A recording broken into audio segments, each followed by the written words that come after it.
ಗುಂಡಲಪೇಟೆ ಭಾಳ ಹಿಂದುಳಿದಿತ್ತು. ಅಲ್ಲಿಂದ ಭಾಳ ಜನ ಪೇಷಂಟ್ಸ್ ಈ ಥರ ಈ ಸರ್ವಿಕ್ಸ್ ಕ್ಯಾನ್ಸರ್ ಬರೋರು. ಒಂದು ಸತಿ ನಾನು ವಿಸಿಟ್ ಮಾಡಿದಾಗ ನಿಜವಾಗ್ಲೂ ನಮ್ಮ ದೇಶ ಇರೋ ಥರ ಇದೆಯಾ, ಇದು ಯಾವುದೋ ಹಿಂದುಳಿದ ದೇಶ ಅಂದ್ಕೊಂಡ್ವಲ್ಲ. ನಾನು ಬಡವನ್ನ ಸಾಹುಕಾರ ಮಾಡಬೇಕು ಅಂತ ಹೊರಟಿದ್ದೆ. ಸ್ವಸಹಾಯ ಸಂಘಗಳ ಬಗ್ಗೆ ಓದಿದ್ದೆ, ಭಾಳ ಡೀಪಾಗಿ ಸ್ಟಡಿ ಮಾಡಿದೆ. ಮೈಕ್ರೋ ಕ್ರೆಡಿಟ್ ಶುರು ಮಾಡಿ ಸುಮಾರು 5,000 6,000 ಮಾಡ್ತಾ ಇದ್ದದ್ದು ಜನ ತಿಂಗಳಿಗೆ ಇವಾಗ 15-20 ಸಾವಿರದ ಮೇಲೆ ಮಾಡ್ತಾ ಇದ್ದಾರೆ. ಇದನ್ನ ನೋಡಿ ನನಗೆ ಆಶ್ಚರ್ಯ ಆಯಿತು. ನಿಜವಾಗ್ಲೂ ಪ್ರಜೆಗಳಿಗೆ ದೇ ವಾಂಟ್ ಎ ಚೇಂಜ್. ಇವಾಗ ಒಂದು ಬಾವಿ ಇತ್ತಲ್ಲಿ, 2 ಬಾವಿ, ಒಂದು ಮೇಲ್ಗಡೆ ಬಾವಿ, ಒಂದು ಕೆಳಗಡೆ ಬಾವಿ. ನಮ್ಮ ದಲಿತರು ಅವರು ಎಲ್ಲ ಬರ್ತಾರೆ, ಅಲ್ಲಿಂದ ನೀರು ಕೆಳಗಡೆ ಬರುತ್ತೆ ಮೇಲಿಂದ, ಅದಕ್ಕೆ ಕೆಳಗಡೆ ಬಾವಿ ಕಂಟಾಮಿನೇಟೆಡ್, ಆ ವಾಟರ್ ಯೂಸ್ ಮಾಡ್ಬೋದು. ಆದರೆ ನಿಜವಾಗ್ಲೂ ಇದು ಭೇದ ಆಗ್ತಾ ಇದೆ. ಇದನ್ನ ನಾವು ಪ್ರೋತ್ಸಾಹಿಸ್ತಿದ್ದೀವಿ, ನಾವಿಂದ ಎಂಕರೇಜ್ ಮಾಡ್ತೀವಿ. ಯಾಕೆಂದರೆ ಇದೆಲ್ಲ ವೋಟ್ ಬ್ಯಾಂಕು. ಜನಗಳಿಗೆ ನಮ್ಗೆ ಏನೇನು ಶಕ್ತಿ ಅಂತ ಯೋಚನೆ ಮಾಡೋದೇ ಹೊಟ್ಟೋಗ್ಬಿಟ್ಟಿದೆ. ಸರ್ಕಾರದಲ್ಲಿ ಒಬ್ಬರು ಆಫೀಸಲ್ಲಿ ಇದ್ದಾರೆ, ಒಬ್ಬರು DC ಆಫೀಸ್ ಅಫಿಷಿಯಲ್ಲು, ಇವರಲ್ಲಿ ಶಕ್ತಿ ಇದೆ ಅಂದ್ಕೊಂಡ್ಬಿಟ್ಟಿದ್ದಾರೆ. ಯಾವುದನ್ನು ಮರ್ತು ಬಿಟ್ಟಿದ್ದಾರೆ, ನಮ್ಮಲ್ಲೇ ಶಕ್ತಿ ಇದೆ ಅನ್ನೋದು ಮರ್ತು. ಡಾಕ್ಟ್ರು ಗುಂಡ್ಲುಪೇಟೆಯವರ ಗುಂಡ್ಲುಪೇಟೆನೇ ಯಾಕೆ ಆಯ್ಕೆ ಮಾಡಿದ್ರು?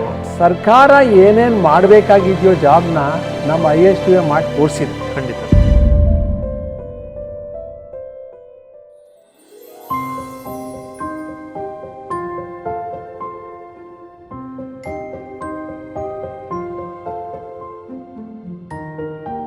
ನಮಸ್ತೆ, ನನ್ನ ಹೆಸರು ಮಧು.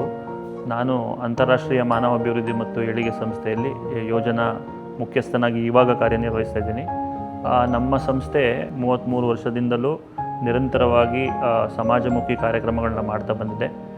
ಈ ಸಂಸ್ಥೆ ಬಗ್ಗೆ ಹೆಚ್ಚು ಮಾಹಿತಿನ ನಮ್ಮ ವೀಕ್ಷಕರಿಗೆ ಕೊಡಬೇಕು. ಈ ಸಂಸ್ಥೆ ಹುಟ್ಟು ಹೆಂಗಾಯಿತು, ಅದರ ಉದ್ದೇಶಗಳೇನಿತ್ತು, ಅದು ಯಾವ ರೀತಿ ನಡೆದು ಬಂತು, ಈ ದಾರಿಯಲ್ಲಿ ಏನೆಲ್ಲ ಸಮಸ್ಯೆಗಳನ್ನು ಅನುಭವಿಸಿದ್ರು ಮತ್ತು ಏನೆಲ್ಲ ಸಕ್ಸಸ್ ಸ್ಟೋರೀಸ್ಗಳನ್ನು ಬಂತು, ಒಟ್ಟಾರೆ ಈ ಸಂಸ್ಥೆ ಜರ್ನಿನ ತಿಳ್ಕೊಳ್ಳೋಕ್ಕೋಸ್ಕರ ಈ ಸಂಸ್ಥೆಯ ಸಂಸ್ಥಾಪಕರಾದ ಹಾಗೂ ನನ್ನ ನೆಚ್ಚಿನ ನಮ್ಮ sir doctor BS Ajay Kumar sir ನನ್ನ ಜೊತೆ ಇದ್ದಾರೆ ಇವತ್ತು. ಅವ್ರ ಮುಖಾಂತರನೇ ಕೇಳೋಣ ಈ ಸಂಸ್ಥೆ ನಡೆದು ಬಂದ ಹಾದಿ ಮತ್ತು ಅವರ ಅನುಭವ, ಕಳೆದ 33 ವರ್ಷದ ಅನುಭವನ ತಿಳ್ಕೊಳ್ಳೋಕ್ಕೆ ನಾನು ಕುತೂಹಲನಾಗಿದ್ದೀನಿ.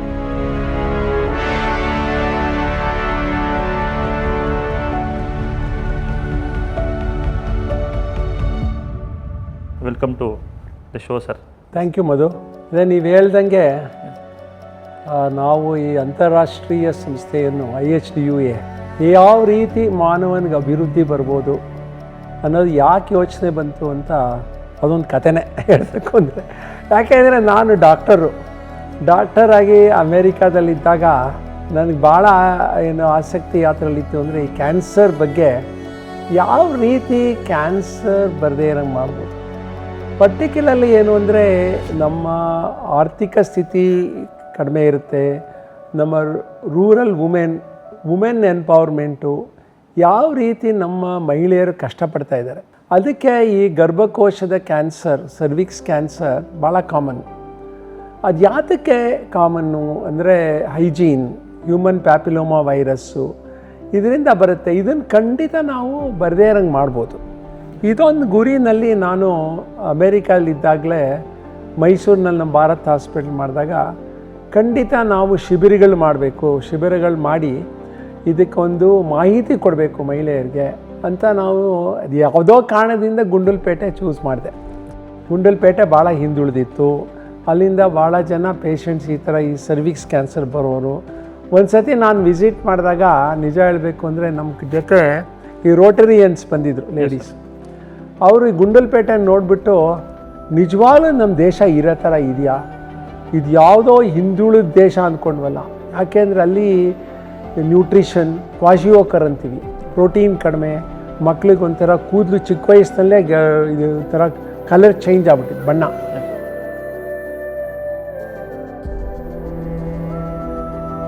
ಆ ಪ್ರೋಟೀನ್ ಇಲ್ಲದೆ ಕ್ವಾಶಿಯೋಕರ್ ಅಂತ ಇದೆಲ್ಲ ಇತ್ತು. ಇದನ್ನೆಲ್ಲ ನೋಡಿ ಯಾವುದೋ ದೇಶಕ್ಕೆ ಬಂದಿದ್ದೀವಿ ಅಂತ ಅವಾಗ ಅಂದೆ, ಇಲ್ಲ ಇದು ನಿಜವಾಗ್ಲೂ ನಮ್ಮ ದೇಶ, ನೀವು ನೋಡ್ತಾ ಇರೋ ದೇಶ ಬೇರೆ, ಇದು ನಿಜವಾಗ್ಲೂ ನಮ್ಮ ದೇಶ. ಇದು ಸುಮಾರು 1990ಸ್ನಲ್ಲಿ. ಆವಾಗ ನಾನು ಈ ಆರ್ಗನೈಸೇಷನ್ ಶುರು ಮಾಡಿದಾಗ ಕ್ಯಾಂಪ್ಗಳು ಮಾಡ್ತಿದ್ದೆ.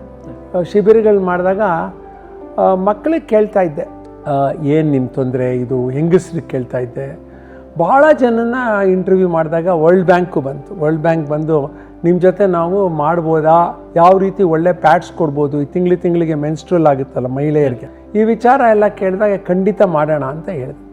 ಆವಾಗ ಇಂಟರ್ವ್ಯೂ ಮಾಡಿದಾಗ ನಾನು ಅಮೇರಿಕಾಯಿಂದ ಬರ್ತಿದ್ದೆ, 3 ತಿಂಗಳು ಬರೀ ಇಲ್ಲೇ ಕಾಲ ಕಳೀತಿದ್ದೆ. ಎಲ್ಲನೂ ಇಂಟರ್ವ್ಯೂ ಮಾಡೋದು, ಏನು ಹಳ್ಳಿಗಳಲ್ಲಿ ಕೂತ್ಕೊಳ್ಳೋದು, ಇದ್ರ ಮೇಲೆ ಕಟ್ಟೆಗಳಲ್ಲಿ ಮಾಡೋದು, ಇದೆಲ್ಲ ಮಾಡಿದೆ.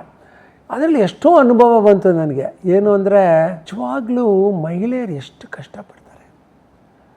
ಅವ್ರು ಕೇಳಿ ನನಗೆ ಆಶ್ಚರ್ಯವಾದ್ದೇನು ಅಂದರೆ, ನಾವು ಅಂತೀವಿ ಮಹಿಳೆಯರು ಕೆಲಸ ಮಾಡಲ್ಲ, ಮಹಿಳೆಯರು ಬರೀ ಅಕ್ಕಪಕ್ಕದವ್ರ ಜೊತೆ ಮಾತಾಡ್ತಾರೆ, ಬಾವಿ ಕಟ್ಟೆಗೆ ಹೋಗಿ ಗಂಡಸರು ಕೆಲಸ ಮಾಡೋದು ಅಂತ. ಕಂಪ್ಲೀಟ್ಲಿ ರಾಂಗ್ ಅದು.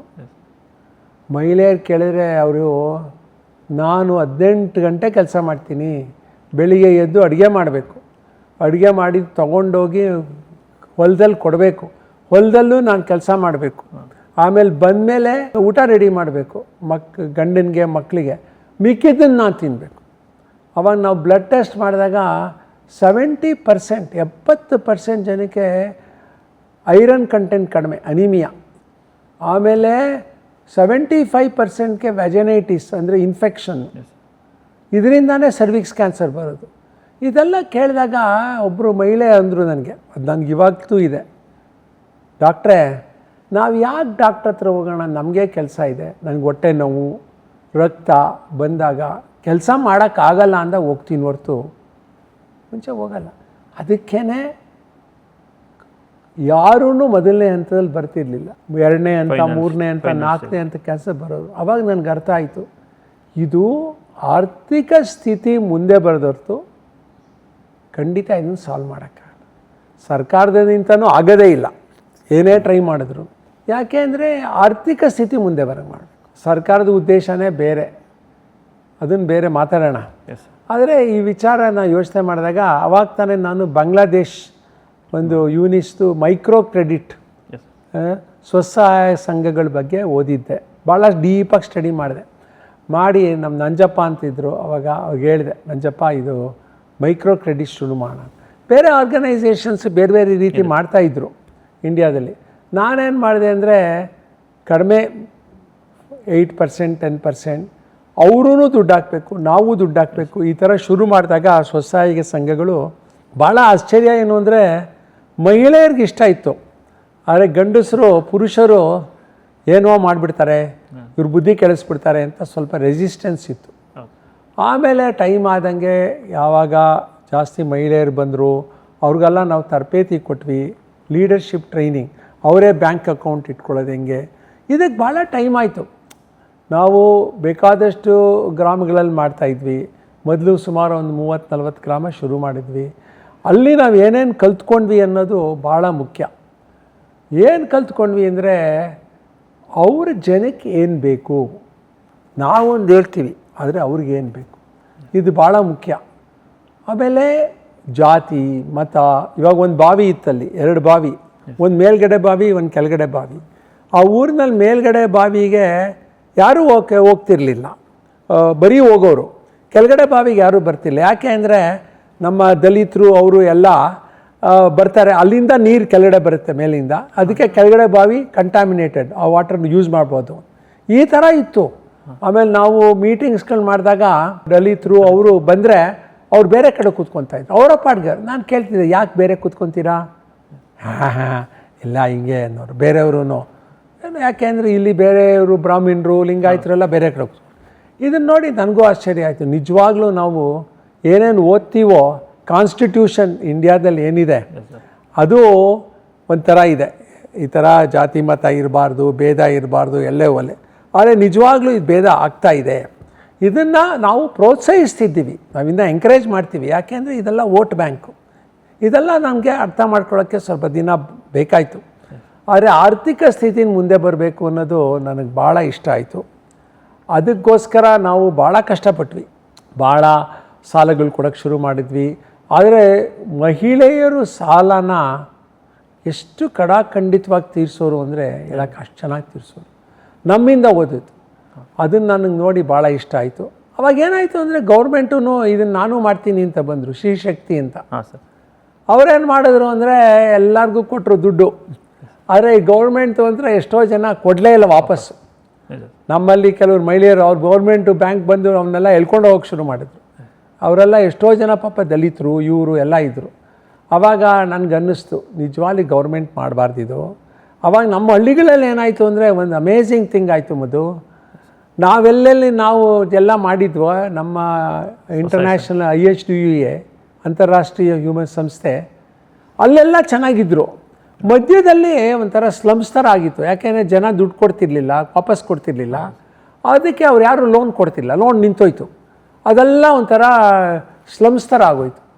ಇದು ನಾನು ಎಷ್ಟೋ ನೋಡಿ ಪಿಕ್ಚರ್ಸ್ ತೊಗೊಂಡೆ, ನೋಡಿ ಅದನ್ನೆಲ್ಲ ಬರೆದೆ. ನೋಡಿ ಈ ಥರ ಸರ್ಕಾರ ಬಂದರೆ ಹೆಂಗೆ ಹಾಳು ಮಾಡುತ್ತೆ, ಏನೋ ಒಳ್ಳೆ ಕಾರ್ಯನೂ ಹಾಳು ಮಾಡೋಕ್ಕೆ ಸಾಧ್ಯ, ದಯವಿಟ್ಟು ಬರಬೇಡಿ ಅಂತ ಬರೆದೆ. ಆದರೆ ಗೊತ್ತಲ್ಲ ಸರ್ಕಾರ ಅದು ಓಟ್ಗೋಸ್ಕರ ನಾನು ಶ್ರೀಶಕ್ತಿ ಶುರು ಮಾಡಿದೆ, ನಾನು ಇದೆಲ್ಲ ಆಯಿತು, ಇವಾಗೆಲ್ಲ ಆಗ್ತಾ ಇದೆಯಲ್ಲ ಗೃಹ ಶ್ರೀ ಇದು ಏನಂತೀರ ನಾವು, ಹಾಂ ಗೃಹಲಕ್ಷ್ಮಿ ಕೊಡ್ತೀವಿ. ಇದೇ ಕತೆ ವಾಪಸ್ಸು ಪದೇ ನಡೆಯುತ್ತೆ. ಯಾಕೆ ನನ್ನ ವ್ಯೂನಲ್ಲಿ ಅವಾಗಲೂ ಅನಿಸ್ತಾ ಇತ್ತು, ಇವಾಗಲೂ ಅನಿಸುತ್ತೆ ಬಡವರು ಮಡಗ್ದಂಗೆ ಇರಬೇಕು. ಬಡವರು ಏನಾದ್ರು ಸಾಹುಕಾರರಾಗ್ಬಿಟ್ರೆ ನಮಗೆ ತೊಂದರೆ. ಇದನ್ನು ನಾನು ತಿಳ್ಕೊಂಡು ನಾನು ಬಡವ್ರನ್ನ ಸಾಹುಕಾರ ಮಾಡಬೇಕು ಅಂತ ಹೊರಟಿದ್ದೀನಿ. ನಮ್ಮ IHDUA ಇದರಲ್ಲಿ ನಾವು ಭಾಳ ಮುಂದುವರೆದಿದ್ದೀವಿ. ಇವಾಗ ಮೊದಲು ಸುಮಾರು 5,000 6,000 ಮಾಡ್ತಾ ಇದ್ದದ್ದು ಜನ ತಿಂಗಳಿಗೆ, ಇವಾಗ 15-20 ಸಾವಿರದ ಮೇಲೆ ಮಾಡ್ತಾ ಇದ್ದಾರೆ. ಎಷ್ಟೋ ಕಾರ್ಯಕ್ರಮಗಳು ನಡೆಸ್ತಾ ಇದ್ದಾರೆ, ಎಷ್ಟೋ ಅವರಿಗೆ ಸ್ಕಿಲ್ ಟ್ರೈನಿಂಗ್ ಆಗ್ತಾ ಇದೆ. ಅದ್ರ ಜೊತೆಗೆ ಇವಾಗ ಏನು ಅಂದರೆ ಭಾಳ ಮುಖ್ಯವಾದ್ದೇನು ಅಂದರೆ ಅವ್ರಿಗೆ ಒಂದು ಸ್ವಾಭಿಮಾನ, ಸೆಲ್ಫ್ ಪ್ರೈಡ್ ಬಂದಿದೆ. ಇವಾಗ ನಾವು ಫಸ್ಟು ನಾನು ಕಾನ್ಕ್ಲೇವ್ ಮಾಡಿದಾಗ ಇದು ಭ್ರಷ್ಟಾಚಾರದ ಮೇಲೆ ಮಾಡಿದ್ವಿ. ಅವಾಗ ಅಣ್ಣಾ ಹಜಾರೆ ಮೂಮೆಂಟ್ ಎಲ್ಲ ನಡೀತಾ ಇತ್ತು. ಗುಂಡಲ್ಪೇಟೆನಲ್ಲಿ ನಾನು ಕರೆದೆ, ನಮ್ಮ ಬೇಗೂರಿನಲ್ಲಿ ಸುಮಾರು ಜನ ಬನ್ನಿ ಒಂದು ಧರ್ನಾ ಮಾಡ್ತೀವಿ ಅಂತ. ನಾವು ಪ್ರತಿ ಹಳ್ಳಿಗಳಲ್ಲೂ ಓಡಾಡಿದ್ವಿ. ಬೇಗೂರು ಸುತ್ತಮುತ್ತ ಹಳ್ಳಿಗಳಲ್ಲಿ ಸುಮಾರು 2-3 ಸಾವಿರ ಜನ ಬಂದರು. ಎಲ್ಲ ಬಂದು ಅವರೇ ಬಸ್ ಚಾರ್ಜ್ ಕೊಟ್ಕೊಂಡು ಎಲ್ಲ ಮಾಡ್ಕೊಂಡು ಬಂದರು. ಇದನ್ನು ನೋಡಿ ನನಗೆ ಆಶ್ಚರ್ಯ ಆಯಿತು. ನಿಜವಾಗ್ಲೂ ಪ್ರಜೆಗಳಿಗೆ they want A change. Particularly ಮಹಿಳೆಯರು ನಮ್ಮಲ್ಲಿ ಎಷ್ಟು ಕಷ್ಟಪಡ್ತಾರೆ, ಎಷ್ಟು ಅವ್ರಿಗೆ ತೊಂದರೆ ಆಗ್ತಾಯಿದೆ, ಅವ್ರಿಗೆ ಎಷ್ಟು ಏನು ಅಂದರೆ ಒಂದು ಸೆಲ್ಫ್ ರೆಸ್ಪೆಕ್ಟ್ ಇಲ್ಲ. ನಾವಲ್ಲಿ ಈ ಪೂರ ಮಹಿಳೆಯರೇ ಸಫರ್ ಮಾಡೋದು ಜಾಸ್ತಿ ಬಡತನದಲ್ಲಿ. ಇದು ನಾವು ಅರ್ಥ ಮಾಡ್ಕೊಬೇಕು. ಮೂರನೇದಾಗಿ ನಮ್ಮಲ್ಲಿ ಕೆಲವು ಥಿಂಗ್ಸ್ ಏನು ನಮ್ಗೆ ಗೊತ್ತಾಯಿತು ಅಂದರೆ ಮೊದಲು ನಿಮ್ಮದು ಹೇಳ್ಬೇಕು ಎಕ್ಸ್ಪೀರಿಯನ್ಸ್. ಇವಾಗ ನಾವು ಮುಂದೆ ಹೋದಂಗೆ ಮೊದಲು ನೀವು ಬಂದು ಎಷ್ಟು ವರ್ಷ ಆಯಿತು ಮೊದಲು? ಈಗ 4 ವರ್ಷ ಆಯಿತು. 4 ವರ್ಷದಲ್ಲಿ ನಾವು ಏನೇನೋ ಚೇಂಜಸ್ ಮಾಡಿದ್ವಿ. ಏನೇನು ಚೇಂಜಸ್ ಶುರು ಮಾಡಿದ್ವಿ ನಾವು? ಸರ್, ನಾನು ಬಂದಾಗ ನೀವು ಇಷ್ಟೊತ್ತವರೆಗೂ ಹೇಳಿದ್ರಿ ಮೈಕ್ರೋ ಕ್ರೆಡಿಟ್ ಬಗ್ಗೆ. ಒಂದು ಎಕ್ಸಾಂಪಲ್ ನಾನು ಕಳೆದ 4 ವರ್ಷದಿಂದ ನೋಡಿದ್ದೀನಿ. ನಮ್ಮ ಸಂಸ್ಥೆ ಪ್ರಾರಂಭವಾಗಿ ಆಗ 2022ರವರೆಗೂ ನಾವು 30-40 ಹಳ್ಳಿಲಿ ಕೆಲಸ ಮಾಡ್ತಿದ್ವಿ. ಈಗ 156 ಹಳ್ಳಿಲೂ ಕೆಲಸ ಮಾಡ್ತಿದ್ವಿ. ಗುಂಡ್ಲುಪೇಟೆಯಲ್ಲಿರೋ ಎಲ್ಲ ಹಳ್ಳಿಲೂ ಕೆಲಸ ಮಾಡ್ತಿದ್ದೀವಿ. ಈಗ ನಾವು ಮೈಕ್ರೋ ಫಿನಾನ್ಸ್ದು ಹಾವಳಿನ ನೋಡ್ತಿದ್ದೀವಿ. ಎಲ್ಲ ಮಹಿಳೆಯರಿಗೂ ಹೆಚ್ಚಿನ ಬಡ್ಡಿ ದರದಲ್ಲಿ ಸಾಲ ಕೊಡ್ತಾರೆ. ಅವ್ರ ನಂತರ ಹೆಚ್ಚು ಬಡ್ಡಿ ಕೊಡೋದು ತಪ್ಪು, ಎಕ್ಸ್ಟ್ರಾಕ್ಷನ್ ಮಾಡ್ತಾರೆ. ಆದರೆ ನೀವು ನಮ್ಮ ಸಂಸ್ಥೆ ಪ್ರಾರಂಭ ಮಾಡಿದ 30-40 ಹಳ್ಳಿಲಿ ಮೈಕ್ರೋ ಫಿನಾನ್ಸ್ಗಳು ಕಡಿಮೆ. ಯಾಕಂದರೆ ಅವ್ರಿಗೆ ಪ್ರಾರಂಭದಿಂದಲೇ ನಮ್ಮ ಸಂಸ್ಥೆಯಿಂದ ಮೈಕ್ರೋ ಕ್ರೆಡಿಟ್ನ ಕಡಿಮೆ ಬಡ್ಡಿಯಲ್ಲಿ ಕೊಟ್ಟಿರೋದ್ರಿಂದ ಅವ್ರು ಯಾರೂ ಔಟ್ಸೈಡರ್ಸ್ ಬಂದಿಲ್ಲ, ಆಮಿಷಕ್ಕೆ ಒಳಗಾಗಿಲ್ಲ, ಅವ್ರನ್ನ ಯಾರನ್ನೂ ವೆಲ್ಕಮೂ ಮಾಡಿಲ್ಲ. ಸೊ ಅದು ಒಂದನ್ನು ಹೇಳ್ಬೋದು. ನಾನು ಬಂದಾಗಿಂದ ಸರ್, ಅದು ನೀವು ಕಳೆದ 20 ವರ್ಷದ ಮಾಡಿದ್ದು ಫೌಂಡೇಶನ್ ತುಂಬ ಚೆನ್ನಾಗಿ ಸಿಕ್ತು. ನನ್ನ ಅನುಭವನೂ ನಾನಿಲ್ಲಿ ಕೆಲಸ ಮಾಡ್ಬೋದು. ನಿಮ್ಮ ಗೈಡೆನ್ಸಿಂದ ನಾವು ಆ ಹಳ್ಳಿನ ಹಂತವಾಗಿ ಹಳ್ಳಿಗಳ ನಂಬರ್ನ ಇನ್ಕ್ರೀಸ್ ಮಾಡ್ತಾ ಬಂದ್ವಿ. ಸ್ಕಿಲ್ ಪ್ರೋಗ್ರಾಮ್ಸ್ ಎಲ್ಲ ನಾವು ಯೂತ್ಸ್ಗೆ ಸ್ವಲ್ಪ ಏನು ನಾವು ಹೆಂಗೆ ನೋಡ್ತಿದ್ದೀವಿ ಅಂದರೆ ಸರ್, ಇವಾಗ ಒಂದು ಮಹಿಳಾ ಸ್ವಸಹಾಯ ಸಂಘದಲ್ಲಿ ಒಂದು ಮಹಿಳೆ ಇದ್ದರೆ ಆ ಕುಟುಂಬನ ನಾವು ಯಾವ ರೀತಿ ಕವರ್ ಮಾಡ್ಬೋದು.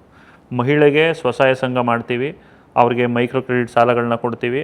ಅವ್ರೇನಾದ್ರು ಆದಾಯ ಬರೋ ಚಟುವಟಿಕೆಯಲ್ಲಿ ತೊಡಗ್ತಾರೆ ಅಂದರೆ ಅವ್ರು ಬೇಕಾದಂಥ ತರಬೇತಿ, ಬ್ಯಾಂಕ್ ಲೋನ್ ಲಿಂಕೇಜಸ್ಸು, ಈ ಥರದ ಕಾರ್ಯಕ್ರಮಗಳನ್ನ ಮಾಡ್ತೀವಿ. ಅದೇ ಮನೆಯಲ್ಲಿರೋಂಥ ಅನ್ಎಂಪ್ಲಾಯ್ಡ್ ಮಕ್ಕಳು, ಯುವಕ ಯುವತಿ ಇದ್ದರೆ ಅವರಿಗೆ ಏನೆಲ್ಲ ಸ್ಕಿಲ್ ಟ್ರೈನಿಂಗ್ ಪ್ರೋಗ್ರಾಮನ್ನು ಮಾಡಿದ್ರೆ ಅವ್ರಿಗೆ ಜಾಬ್ ಕೊಡ್ಬೋದು. ಆ ಥರದ ಕಾರ್ಯಕ್ರಮಗಳನ್ನು ಶುರು ಮಾಡಿದ್ವಿ.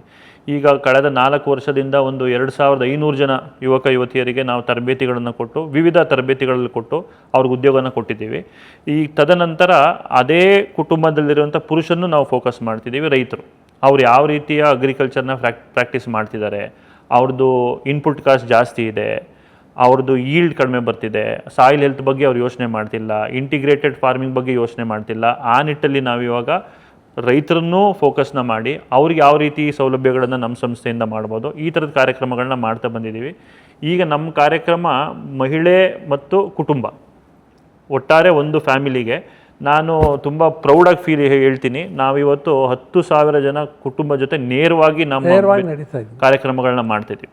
ಮಹಿಳೆಯರೆಲ್ಲ ಅವರ ರೈಟ್ಸ್ ಬಗ್ಗೆ ಯೋಚನೆ ಮಾಡೋಕ್ಕೆ ಶುರು ಮಾಡಿದ್ದಾರೆ. ನಮ್ಮ ಗ್ರಾಮಗಳಲ್ಲಿ ನೀವು ಮಾಡಿದ್ದು ಫಿನಾನ್ಷಿಯಲ್ ಸಸ್ಟೈನಬಲ್ ಜೊತೆಗೆ ನೀವು ಸೋಷಿಯಲ್ ಇಂಪ್ಯಾಕ್ಟನ್ನು ಅವ್ರಿಗೆ ಮಾಡಿದ್ರಿ. ಸಾಮಾಜಿಕವಾಗಿ ನಾವು ಯಾವ ರೀತಿ ಮೇಲ್ ಬರಬೇಕು, ಈಗ ತುಂಬ ಕಡಿಮೆ ಇದೆ ಸರ್. ನೀವು ಇವಾಗ ಹೇಳಿದ್ರಿ ಮಹಿಳೆಯರು, ದಲಿತರು ಸ್ವಲ್ಪ ಮೇಲ್ವರ್ಗದ ಮಹಿಳೆಯರ ಜೊತೆ ಸೇರ್ತಿರಲಿಲ್ಲ, ಇವಾಗ ಅದೆಲ್ಲ ಬಯಸ್ ಹೋಗ್ತಿದೆ ಸರ್. ಈಗ ನಾವೊಂದು ಕಾರ್ಯಕ್ರಮ ಮಾಡಿದ್ರೆ ಎಲ್ಲರೂ ಒಟ್ಟಿಗೆ ಸೇರ್ತಾರೆ, ಅವರಲ್ಲೇ ಸ್ವಲ್ಪ ಯೂನಿಟಿ ಬರ್ತಾ ಇದೆ. ನಾವು ನಮ್ಮ ಸಮಸ್ಯೆಗಳನ್ನ ನಾವೇ ಪ್ರಶ್ನೆ ಮಾಡಬೇಕು, ನಮ್ಮನ್ನು ಯಾರೂ ಪ್ರಶ್ನೆ ಮಾಡಲ್ಲ, ನಮ್ಮ ಬೇಡಿಕೆನ ಯಾರೂ ಈಡೇರಿಸೋದಿಲ್ಲ. ಒಬ್ಬರಾಗಿ ಕೇಳ್ತಿದ್ವಿ, ಇವಾಗ ನಾವ್ಯಾಕೆ 20 ಜನ ಆಗಿ 200 ಜನ ಆಗಿ 300 ಜನ ಆಗಿ ಕೇಳಬೇಕು ಅನ್ನೋ ನಿಟ್ಟಲ್ಲಿ ಈಗ 10,000 ಜನ ನಮ್ಮ ಅಂತರ್ಧ್ವನಿ ಮೂಮೆಂಟನ್ನು ಏನು ನೀವು ಶುರು ಮಾಡಿದ್ದೀರಿ, ಆ ಮೂಮೆಂಟಲ್ಲಿ 10,000 ಜನ ಇದ್ದಾರೆ. ನಾವು ಅದನ್ನು ಈ ವರ್ಷದಲ್ಲಿ 60,000 ಮುಟ್ಟಬೇಕಂತ ನಮ್ಮ ಗುರಿ ಇದೆ. ನಮ್ಮ ಕಮಿಂಗ್ ಬ್ಯಾಕ್ ಟು ನಮ್ಮ IHTUA, ಅದರ ಪ್ರೈಮರಿ ಗೋಲ್ ಏನು ಅಂದರೆ, ನಾವು ನಮ್ಮ ಈ ತಾಲೂಕಲ್ಲಿರೋ ಜನ, ಗುಂಡಲಪೇಟೆನ ನಾವೊಂದು ಪ್ರಯೋಗ ತಾಲೂಕು ಮಾಡಿದ್ವಿ. ಯಾವ ರೀತಿ ಅವರ ಆರ್ಥಿಕ ಸ್ಥಿತಿ ಮುಂದೆ ಬರೋಂಗೆ ಮಾಡ್ಬೋದು. ಅದರಿಂದ ನನ್ನ ಪ್ರಕಾರ ಏನು ಅಂದರೆ, ನಾನು ಮೊದಲೇ ಹೇಳ್ದಂಗೆ ಆರ್ಥಿಕ ಸ್ಥಿತಿ ಮುಂದೆ ಬಂದರೆ ಅವ್ರ ಆರೋಗ್ಯನೂ ಇಂಪ್ರೂವ್ ಆಗುತ್ತೆ, ಅವ್ರಿಗೆ ಶಿಕ್ಷಣನೂ ಮಕ್ಕಳಿಗೆ ಇಂಪ್ರೂವ್ ಆಗುತ್ತೆ, ಅವ್ರ ಹೋಲ್ ಫ್ಯಾಮಿಲಿ ಇಂಪ್ರೂವ್ ಆಗ್ತಾರೆ. ಆರ್ಥಿಕ ಸ್ಥಿತಿ ಬರೋದು ಮುಖ್ಯ. ಅದಕ್ಕೆ ಹಿಂದೆ ಒಬ್ಬ ಅಮೆರಿಕನ್ ಪ್ರೆಸಿಡೆಂಟ್ ಹೇಳೋನು ಯಾವಾಗಲೂ, ಬಿಲ್ ಕ್ಲಿಂಟನ್ ಅಂತ, ಎಕನಾಮಿಕ್ಸ್ ಯು ಸ್ಟುಪಿಡ್ ಅಂತ. ಅಂದರೆ ಎಲ್ಲದಕ್ಕೂ ಆರ್ಥಿಕನೇ, economics is the most important part. ಆರ್ಥಿಕ ಸ್ಥಿತಿ ಉದ್ಧಾರ ಆದರೆ ಜನ ಉದ್ಧಾರ ಆಗ್ತಾರೆ, ತಾಲೂಕಾ ಉದ್ಧಾರ ಆದರೆ ತಾಲೂಕಾ ಉದ್ಧಾರ ಆಗುತ್ತೆ, ಒಳ್ಳೆ ರಸ್ತೆಗಳು ಬರುತ್ತೆ, ಒಳ್ಳೆ ಅಂಗಡಿಗಳು ಬರುತ್ತೆ, ಬಿಸ್ನೆಸ್ ಬರುತ್ತೆ, ದೇಶ ಉದ್ಧಾರ ಆಗುತ್ತೆ. ನಾವು ಪರ್ ಕ್ಯಾಪಿಟ ಇನ್ಕಮ್ ಅಂತ ಮೆಜರ್ ಮಾಡ್ತೀವಲ್ಲ, ಒಬ್ಬರಿಗೆ ಎಷ್ಟಿರ್ಬೋದು ಅಂತ, ನಮ್ಮ ದೇಶದಲ್ಲಿ ಇರೋದು ಭಾಳ ಕಡಿಮೆ. ಅದೇ ನಾವು ಪ್ರಪಂಚದಲ್ಲಿ ನೋಡಿದ್ರೆ, ಇವಾಗ ಯುರೋಪಿಯನ್ ಕಂಟ್ರೀಸು, ಅಮೇರಿಕಾ ನೋಡಿದ್ರೆ ಪರ್ ಕ್ಯಾಪಿಟ ಇನ್ಕಮ್ ನಮ್ಮ ರೂಪಾಯಿನಲ್ಲಿ ಸುಮಾರು ವರ್ಷಕ್ಕೆ 2 ಕೋಟಿ 1.5 ಕೋಟಿ 2 ಕೋಟಿ ಅರ್ನ್ ಮಾಡ್ತಾರೆ ವರ್ಷಕ್ಕೆ. ಪರ್ ಕ್ಯಾಪ್ ಆವ್ರೇಜ್ 100,000 to 150, 1 ಕೋಟಿಯಿಂದ 2 ಕೋಟಿ 1.5 ಕೋಟಿ. ನಮ್ಮಲ್ಲಿರೋದು 2.5 ಲಕ್ಷನೂ ಇಲ್ಲ, ಎಷ್ಟು ಹಿಂದೆ ಇದ್ದೀವಿ. ಆರೋಗ್ಯಕ್ಕೆ ನಾವು ಎಷ್ಟು ಖರ್ಚು ಮಾಡ್ತೀವಿ ಅಂದರೆ, ಒಬ್ಬರಿಗೆ ವರ್ಷಕ್ಕೆ ಒಂದು 2,000 ಖರ್ಚು ಮಾಡಲ್ಲ. $80 2-3 ಸಾವಿರ ಖರ್ಚು ಮಾಡ್ತೀವಿ. ಅದೇ ನೀವು ಅಮೇರಿಕಾ ತೊಗೊಂಡ್ರೆ ಎಷ್ಟು ಅಂದರೆ 2,000 ಅಮೇರಿಕಾ 25 ಲಕ್ಷ ಖರ್ಚು ಮಾಡುತ್ತೆ ಒಬ್ಬರಿಗೆ. ಅದೇ ರೀತಿ ನೋಡಿದ್ರೆ ಯುರೋಪ್ನಲ್ಲಿ 12 ಲಕ್ಷ ಖರ್ಚು ಮಾಡಿ, ಚೈನಾ ಮಾಡುತ್ತೆ ಸುಮಾರು 2-3 ಲಕ್ಷ. ನಾವು ಭಾಳ ಹಿಂದುಳಿದಿದ್ದೀವಿ ಈ ಥರ. ಇದನ್ನು ನಾವು ಸರಿ ಮಾಡಬೇಕು ಅಂದರೆ ಜನಗಳಿಂದ ಮಾತ್ರ ಸಾಧ್ಯ ಹೊರತು. ಅದಕ್ಕೆ ನಾವು ಈ ಆರ್ಗನೈಸೇಷನ್ನಲ್ಲಿ ನಾವು ಮೈಕ್ರೋ ಕ್ರೆಡಿಟ್ ಶುರು ಮಾಡಿದ್ವಿ. ನೀವು ಬಂದಮೇಲಂತೂ ನೀವೇನೇನು ಮಾಡಿದ್ರಿ ಅಂತಲೂ ನೀವು ಹೇಳಿ, ಯಾವ ರೀತಿ ಸ್ಕಿಲ್ ಟ್ರೈನಿಂಗು, ನಿಮ್ಮ ಟೈಲರಿಂಗು, ಇದೆಲ್ಲ ನಾವು ಮಾಡೋದು ಉದ್ದೇಶ ಇತ್ತು. ನೀವು ಬಂದು ಅದನ್ನೆಲ್ಲ ಮುಂದೆ ತೊಗೊಂಡು ಬರ್ತಾ ಇದ್ದೀರಾ, ಟ್ರೈನಿಂಗ್ ಮಾಡ್ತಾ ಇದ್ದೀರಾ, ಅದ್ರ ಬಗ್ಗೆನೂ ನೀವು ಹೇಳ್ಬೋದು. ಮದು ಈಗ ಸರ್, ನಮ್ಮ ಸಂಸ್ಥೆಯಲ್ಲಿ ಮೊದಲ ತರಬೇತಿ ನಾವು ಶುರು ಮಾಡಿದ್ದು ಹೊಲಿಗೆ ತರಬೇತಿ. ಇಲ್ಲಿವರೆಗೂ ನಮ್ಮ ಸಂಸ್ಥೆಯಿಂದ 2,300 ಜನ ಮಹಿಳೆಯರು ಹೊಲಿಗೆ ತರಬೇತಿನ ಪಡೆದಿದ್ದಾರೆ. ನಮಗೆ ಒಂದು ಯೋಚನೆ ಬಂತು, ಮುಂದೆ ಏನು, ಎಲ್ಲರೂ ಹೊಲಿಗೆ ತರಬೇತಿ ಕಲ್ತಿದ್ದಾರೆ. ಇವಾಗ ಒಂದು ಮಹಿಳೆ ಹೊಲಿಗೆ ತರಬೇತಿ ಕಲ್ತ್ರೆ ಒಂದು ಬ್ಲೌಸ್ನ ಸ್ಟಿಚ್ ಮಾಡೋಕ್ಕೆ 200-300 ರೂಪಾಯಿ ಸಂಪಾದನೆ ಮಾಡ್ತಿದ್ರು. ಅದಕ್ಕೆ ಈಗ ಹ್ಯಾಂಡ್ ಎಂಬ್ರಾಯ್ಡ್ರಿ ಅನ್ನೋ ಒಂದು ತರಬೇತಿನ ನಾವು ಪ್ರಾರಂಭ ಮಾಡಿದ್ವಿ. ಅದನ್ನು ಕಲ್ತ ಮೇಲೆ ಅದೇ ಮಹಿಳೆ ಅದೇ ಬ್ಲೌಸನ್ನು ಸ್ಟಿಚ್ ಮಾಡೋಕ್ಕೆ 1,500ದಿಂದ 3,000 ರೂಪಾಯಿ ಹಣನ ಸಂಪಾದನೆ ಮಾಡ್ತಿದ್ದಾರೆ. ಅದು ಒಂದು ಬದಲಾವಣೆ ತಂದ್ವಿ. ಅದಕ್ಕೆ ಈಗ ಆರಿ ವರ್ಕಿಗೆ ಸಂಬಂಧಪಟ್ಟಂಗೆ ಸ್ಯಾರಿ ಕುಚ್ ಟ್ರೈನಿಂಗ್ನ ತಂದ್ವಿ ಮಹಿಳೆಯರಿಗೆ. ಅದ್ರೀಗ ಲಿಪ್ಪನ್ ಆರ್ಟ್ ಅಂತ ಒಂದು ತರಬೇತಿನ ತಂದಿದ್ದೀವಿ, ತಾಂಜಾವೂರ್ ಪೇಂಟಿಂಗ್ ಅಂತ ಒಂದು ತರಬೇತಿ ತಂದೀವಿ. ಇವಾಗಿನ ಸಮಾಜ ಯಾವ ರೀತಿ ಬೆಳೀತಿದೋ ಅದಕ್ಕೆ ಮಾರ್ಕೆಟಿಗೆ ತಕ್ಕಂಗೆ ನಮ್ಮ ಸ್ಕಿಲ್ ತರಬೇತಿಗಳನ್ನು ನಾವು ಬದಲಾವಣೆ ಒಳ್ಳೊಳ್ಳೆ ಬಟ್ಟೆ ಮಾಡಿ ನಾನು ಇವಾಗ ಅದನ್ನು ನಮ್ಮ ರಾಜುಗೆ ಹೇಳಿದ್ದೀನಿ. ನಮ್ಮ ರಾಜು ಬಂದಿದ್ದು ಭಾಳ ಒಳ್ಳೇದಾಯಿತು. ಅವರು ಭಾಳ ಕಷ್ಟಪಡ್ತಿದ್ರು. ಹಾಂ ಸರ್. ಅವರು ಇದರಲ್ಲಿ ಒಂದು ದೊಡ್ಡ ಸ್ಟೋರ್ ಇತ್ತು ಮೈಸೂರಿನಲ್ಲಿ, ಅವರೆಲ್ಲ ಕಳ್ಕೊಂಡ್ರು. ಅವ್ರು ಬಂದು ಅವ್ರ ಕಡೆಯಿಂದ ಒಂದು ಎಕ್ಸ್ಪರ್ಟೀಸ್ ಬಂದಿದೆ. ನಾವೇನು ಮಾಡಬೇಕು ಅಂದರೆ ಮಹಿಳೆಯರಿಂದನೇ ಯಾವ ರೀತಿ ಒಳ್ಳೊಳ್ಳೆ ಬಟ್ಟೆಗಳು ಮಾಡ್ಬೋದು, ಅದನ್ನು ನಾವು ಈ ಯಾವ ರೀತಿ ದೊಡ್ಡ ಪಟ್ಟಣದವ್ರ ಜೊತೆ ಕಂಪೀಟ್ ಮಾಡ್ಬೋದು, ಅಂಗಡಿ ನಾವು ಶಾಪ್ಸ್ ಓಪನ್ ಮಾಡ್ಬೋದು. ಇದೆಲ್ಲ ನನ್ನ ಒಂದು ಆಲೋಚನೆ ಇದೆ. ಅದನ್ನೆಲ್ಲ ನಡೆಸಬೇಕು ನಾವು. ಖಂಡಿತ ಸರ್. ಈಗ ನೀವು ಅದೇ ವಿಚಾರಕ್ಕೆ ಬಂದರೆ, ನಾವೀಗ ಸರ್ ನಮ್ಮಲ್ಲಿ ಯಾರೋ ಹೊಲಿಗೆ ತರಬೇತಿ ಆರಿ ವರ್ಕ್ ಎಲ್ಲ ಕಲ್ತಿದ್ರು, ಈಗ ಸದ್ಯದಲ್ಲಿ ಪೈಲಟ್ ಸ್ಟಡಿ ಥರ ಒಂದು 15 ಜನಕ್ಕೆ ನಾವು ನಮ್ಮ ಸಂಸ್ಥೆಯಿಂದನೇ ಉದ್ಯೋಗ ಕೊಟ್ಟು ಅವರು ಸ್ಟಿಚಿಂಗ್ ಯೂನಿಟ್ನ ಶುರು ಮಾಡಿದ್ವಿ. ಅದಕ್ಕೆ ಬೇಕಾದಂಥ ಮಿಷಿನರಿಗಳೆಲ್ಲ ನಮ್ಮ ಸಂಸ್ಥೆಯಿಂದನೇ ನಿಮ್ಮಿಂದನೇ ಎಲ್ಲ ಬಂದಿದೆ. ಈಗ ಆ ಮಹಿಳೆಯರು ಪ್ರಾರಂಭದಲ್ಲಿ 1, 2, 3 ತಿಂಗಳು ತರಬೇತಿ ತೊಗೊಂಡ್ರು, ಪವರ್ ಮಿಷಿನ್ಸು ತರಬೇತಿ ತೊಗೊಂಡ್ರು. ಈಗ ನೀವು ಹೇಳ್ದಂಗೆ ನಾವು ಸಿಟಿಯವ್ರಿಗೆ ಆಲ್ರೆಡಿ ಕಂಪೀಟ್ ಮಾಡ್ತಿದ್ದೀವಿ ಸರ್. ಈಗ ನಮ್ಮ ಹೊಲಿಗೆಯ ಕ್ವಾಲಿಟಿನ ನೋಡಿ 2-3 ಕಾಲೇಜವರು ಗುಂಡ್ಲುಪೇಟೆಯಿಂದ ಪ್ರೈವೇಟ್ ಕಾಲೇಜಸ್ ಅವರೇ ಬಂದು ನಮಗೆ ಆರ್ಡರ್ ಕೊಟ್ಟಿದ್ದಾರೆ. ಅವ್ರಿಗೆ ಯೂನಿಫಾರ್ಮ್ ಸ್ಟಿಚ್ ಮಾಡ್ತಿದ್ದೀವಿ. ಹಾಸ್ಪಿಟ್ಲ್ಗಳಿಗೆ ನಾವು ಯೂನಿಫಾರ್ಮ್ನ ಸ್ಟಿಚ್ ಮಾಡ್ತಾಯಿದ್ದೀವಿ. ಶಾಲಾ ಮಕ್ಕಳುಗಳಿಗೆ ಯೂನಿಫಾರ್ಮ್ಸ್ನ ಸ್ಟಿಚ್ ಮಾಡ್ತಿದ್ದೀವಿ. ಅದಲ್ಲದೆ ಬ್ಯಾಗ್ಸ್ಗಳು, ಅದಕ್ಕೆ ಬೇಕಾದಂಥ ಡಿಸೈನ್ಗಳು ಅದನ್ನು ಸ್ಟಿಚ್ ಮಾಡ್ತಾಯಿದ್ದೀವಿ. ಈಗ ನಿಮ್ಮ ಆಶಯದಂತೆ ನಾವು ದೊಡ್ಡದಾಗಿ ಬೆಳೆದು ರೆಡಿಮೇಡ್, ನನಗೆ ಅದು ಭಾಳ ಆಸೆ, ರೆಡಿಮೇಡ್ ಅಂಗಡಿಗಳು ಓಪನ್ ಮಾಡಬೇಕು, ಸ್ಟಿಚಿಂಗ್ ಮಾಡಬೇಕು, ಅವ್ರಿಗೆ ಯಾವ ರೀತಿ ಹೊಲಿಬೇಕು. ನಾವೊಂದು ಕ್ರಾಂತಿನೇ ಶುರು ಮಾಡ್ಬೋದು ಇದರಲ್ಲಿ. ಹೆಂಗೆ ಒಂದು ಗ್ರಾಮಸ್ಥರು ಸೇರಿ ಒಟ್ಟಿಗೆ ಯಾವ ರೀತಿ ಮಾಡಿದ್ರು, ಯಾವ ರೀತಿ ಅದನ್ನೆಲ್ಲ ಪಟ್ಟಣಕ್ಕೆ ತಂದರು. ಯಾಕೆ ಅಂದರೆ ಮಧು, ನಿಮ್ಮ ಇದರಲ್ಲಿ ಎಕ್ಸ್ಪೀರಿಯನ್ಸ್ನಲ್ಲಿ, ಅನುಭವದಲ್ಲಿ ಗ್ರಾಮಸ್ಥರು, ಗ್ರಾಮದ ಮಕ್ಕಳು, ಮಹಿಳೆಯರು, ಅವರು ಈಕ್ವಲಿ ಇಂಟೆಲಿಜೆಂಟ್ ಅನ್ಸಲ್ವ ನಿಮಗೆ? ಅಷ್ಟೇ ಅವ್ರಿಗೆ ಬುದ್ಧಿ ಇದೆ, ಅಷ್ಟೇ ಅವ್ರಿಗೆ ತಿಳುವಳಿಕೆ ಇದೆ. ಆದರೆ ಅವ್ರಿಗೂ ನಾವು ಆಪರ್ಚುನಿಟಿ ಇಲ್ಲ, ಅವ್ರಿಗೆ ನಾವು ಅವಕಾಶ ಕೊಡ್ತಿಲ್ಲ. ಏನು ಅನ್ಸುತ್ತೆ ನಿಮ್ಗೆ ಆ ವಿಚಾರ? ಸರ್, ಈಗ ನಿನ್ನೆ 2nd PUC ರಿಸಲ್ಟ್ ಬಂದಿದೆ ಸರ್. ಗ್ರಾಮದಲ್ಲಿರೋ ಒಂದು ಹುಡುಗ 96.8% ಮ್ಯಾಥ್ಸಲ್ಲಿ ಔಟ್ ಆಫ್ ಔಟ್ ಸರ್. ನೋಡಿ, ಹಿಂದಿ ಸಬ್ಜೆಕ್ಟಲ್ಲಿ ಸ್ವಲ್ಪ ಮಾರ್ಕ್ಸ್ ಕಡಿಮೆ ಬಂದಿದೆ ಬಿಟ್ಟರೆ 96. ಎಲ್ಲ ಸಿಟಿ ಮಕ್ಕಳಿಗೂ ಕಾಂಪೀಟ್ ಮಾಡೋಷ್ಟು ಕೆಪಾಸಿಟಿ ನಮ್ಮ ಗ್ರಾಮದವ್ರಿಗಿದೆ ಸರ್. ಅವರು ಅವಕಾಶ ವಂಚಿತರು ಅಂತ ನಾವು ಹೇಳ್ಬೋದು.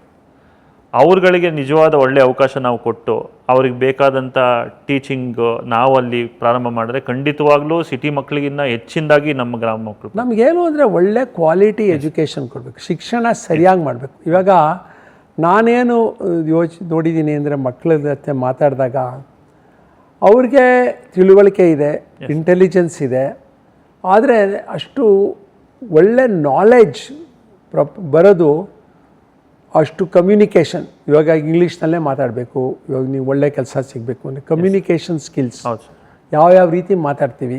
ನಾವೆಲ್ಲ ಮೊನ್ನೆ ಇವರು ಸುಧೀರ್ ಬಂದು ಟ್ರೈನಿಂಗ್ ಕೊಟ್ಟರು.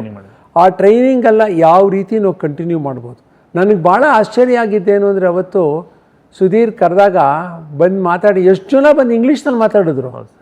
It was amazing.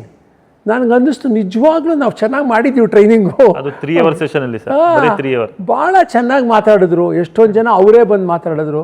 ಸುಮಾರು 10,000 ಜನದ ಬಂಗ ಮಾತಾಡೋ ಶಕ್ತಿ ಇದೆ ನಮ್ಮ ಮಹಿಳೆಯರಿಗೀಗ. ಇದನ್ನೆಲ್ಲ ನಾವು ತರಬೇತಿ ಕೊಟ್ಟಿದ್ದೀವಿ. ಇದರಿಂದ ನಾವು ಎಲ್ಲರಿಗೂ ಒಂದೇ ಸಮ, ಈಕ್ವಾಲಿಟಿ. ನಾವೇನು ಅಂದರೆ ಯಾರಿಗೂ ಕಮ್ಮಿ ಇಲ್ಲ, ಹೆಮ್ಮೆ ಬರಬೇಕು.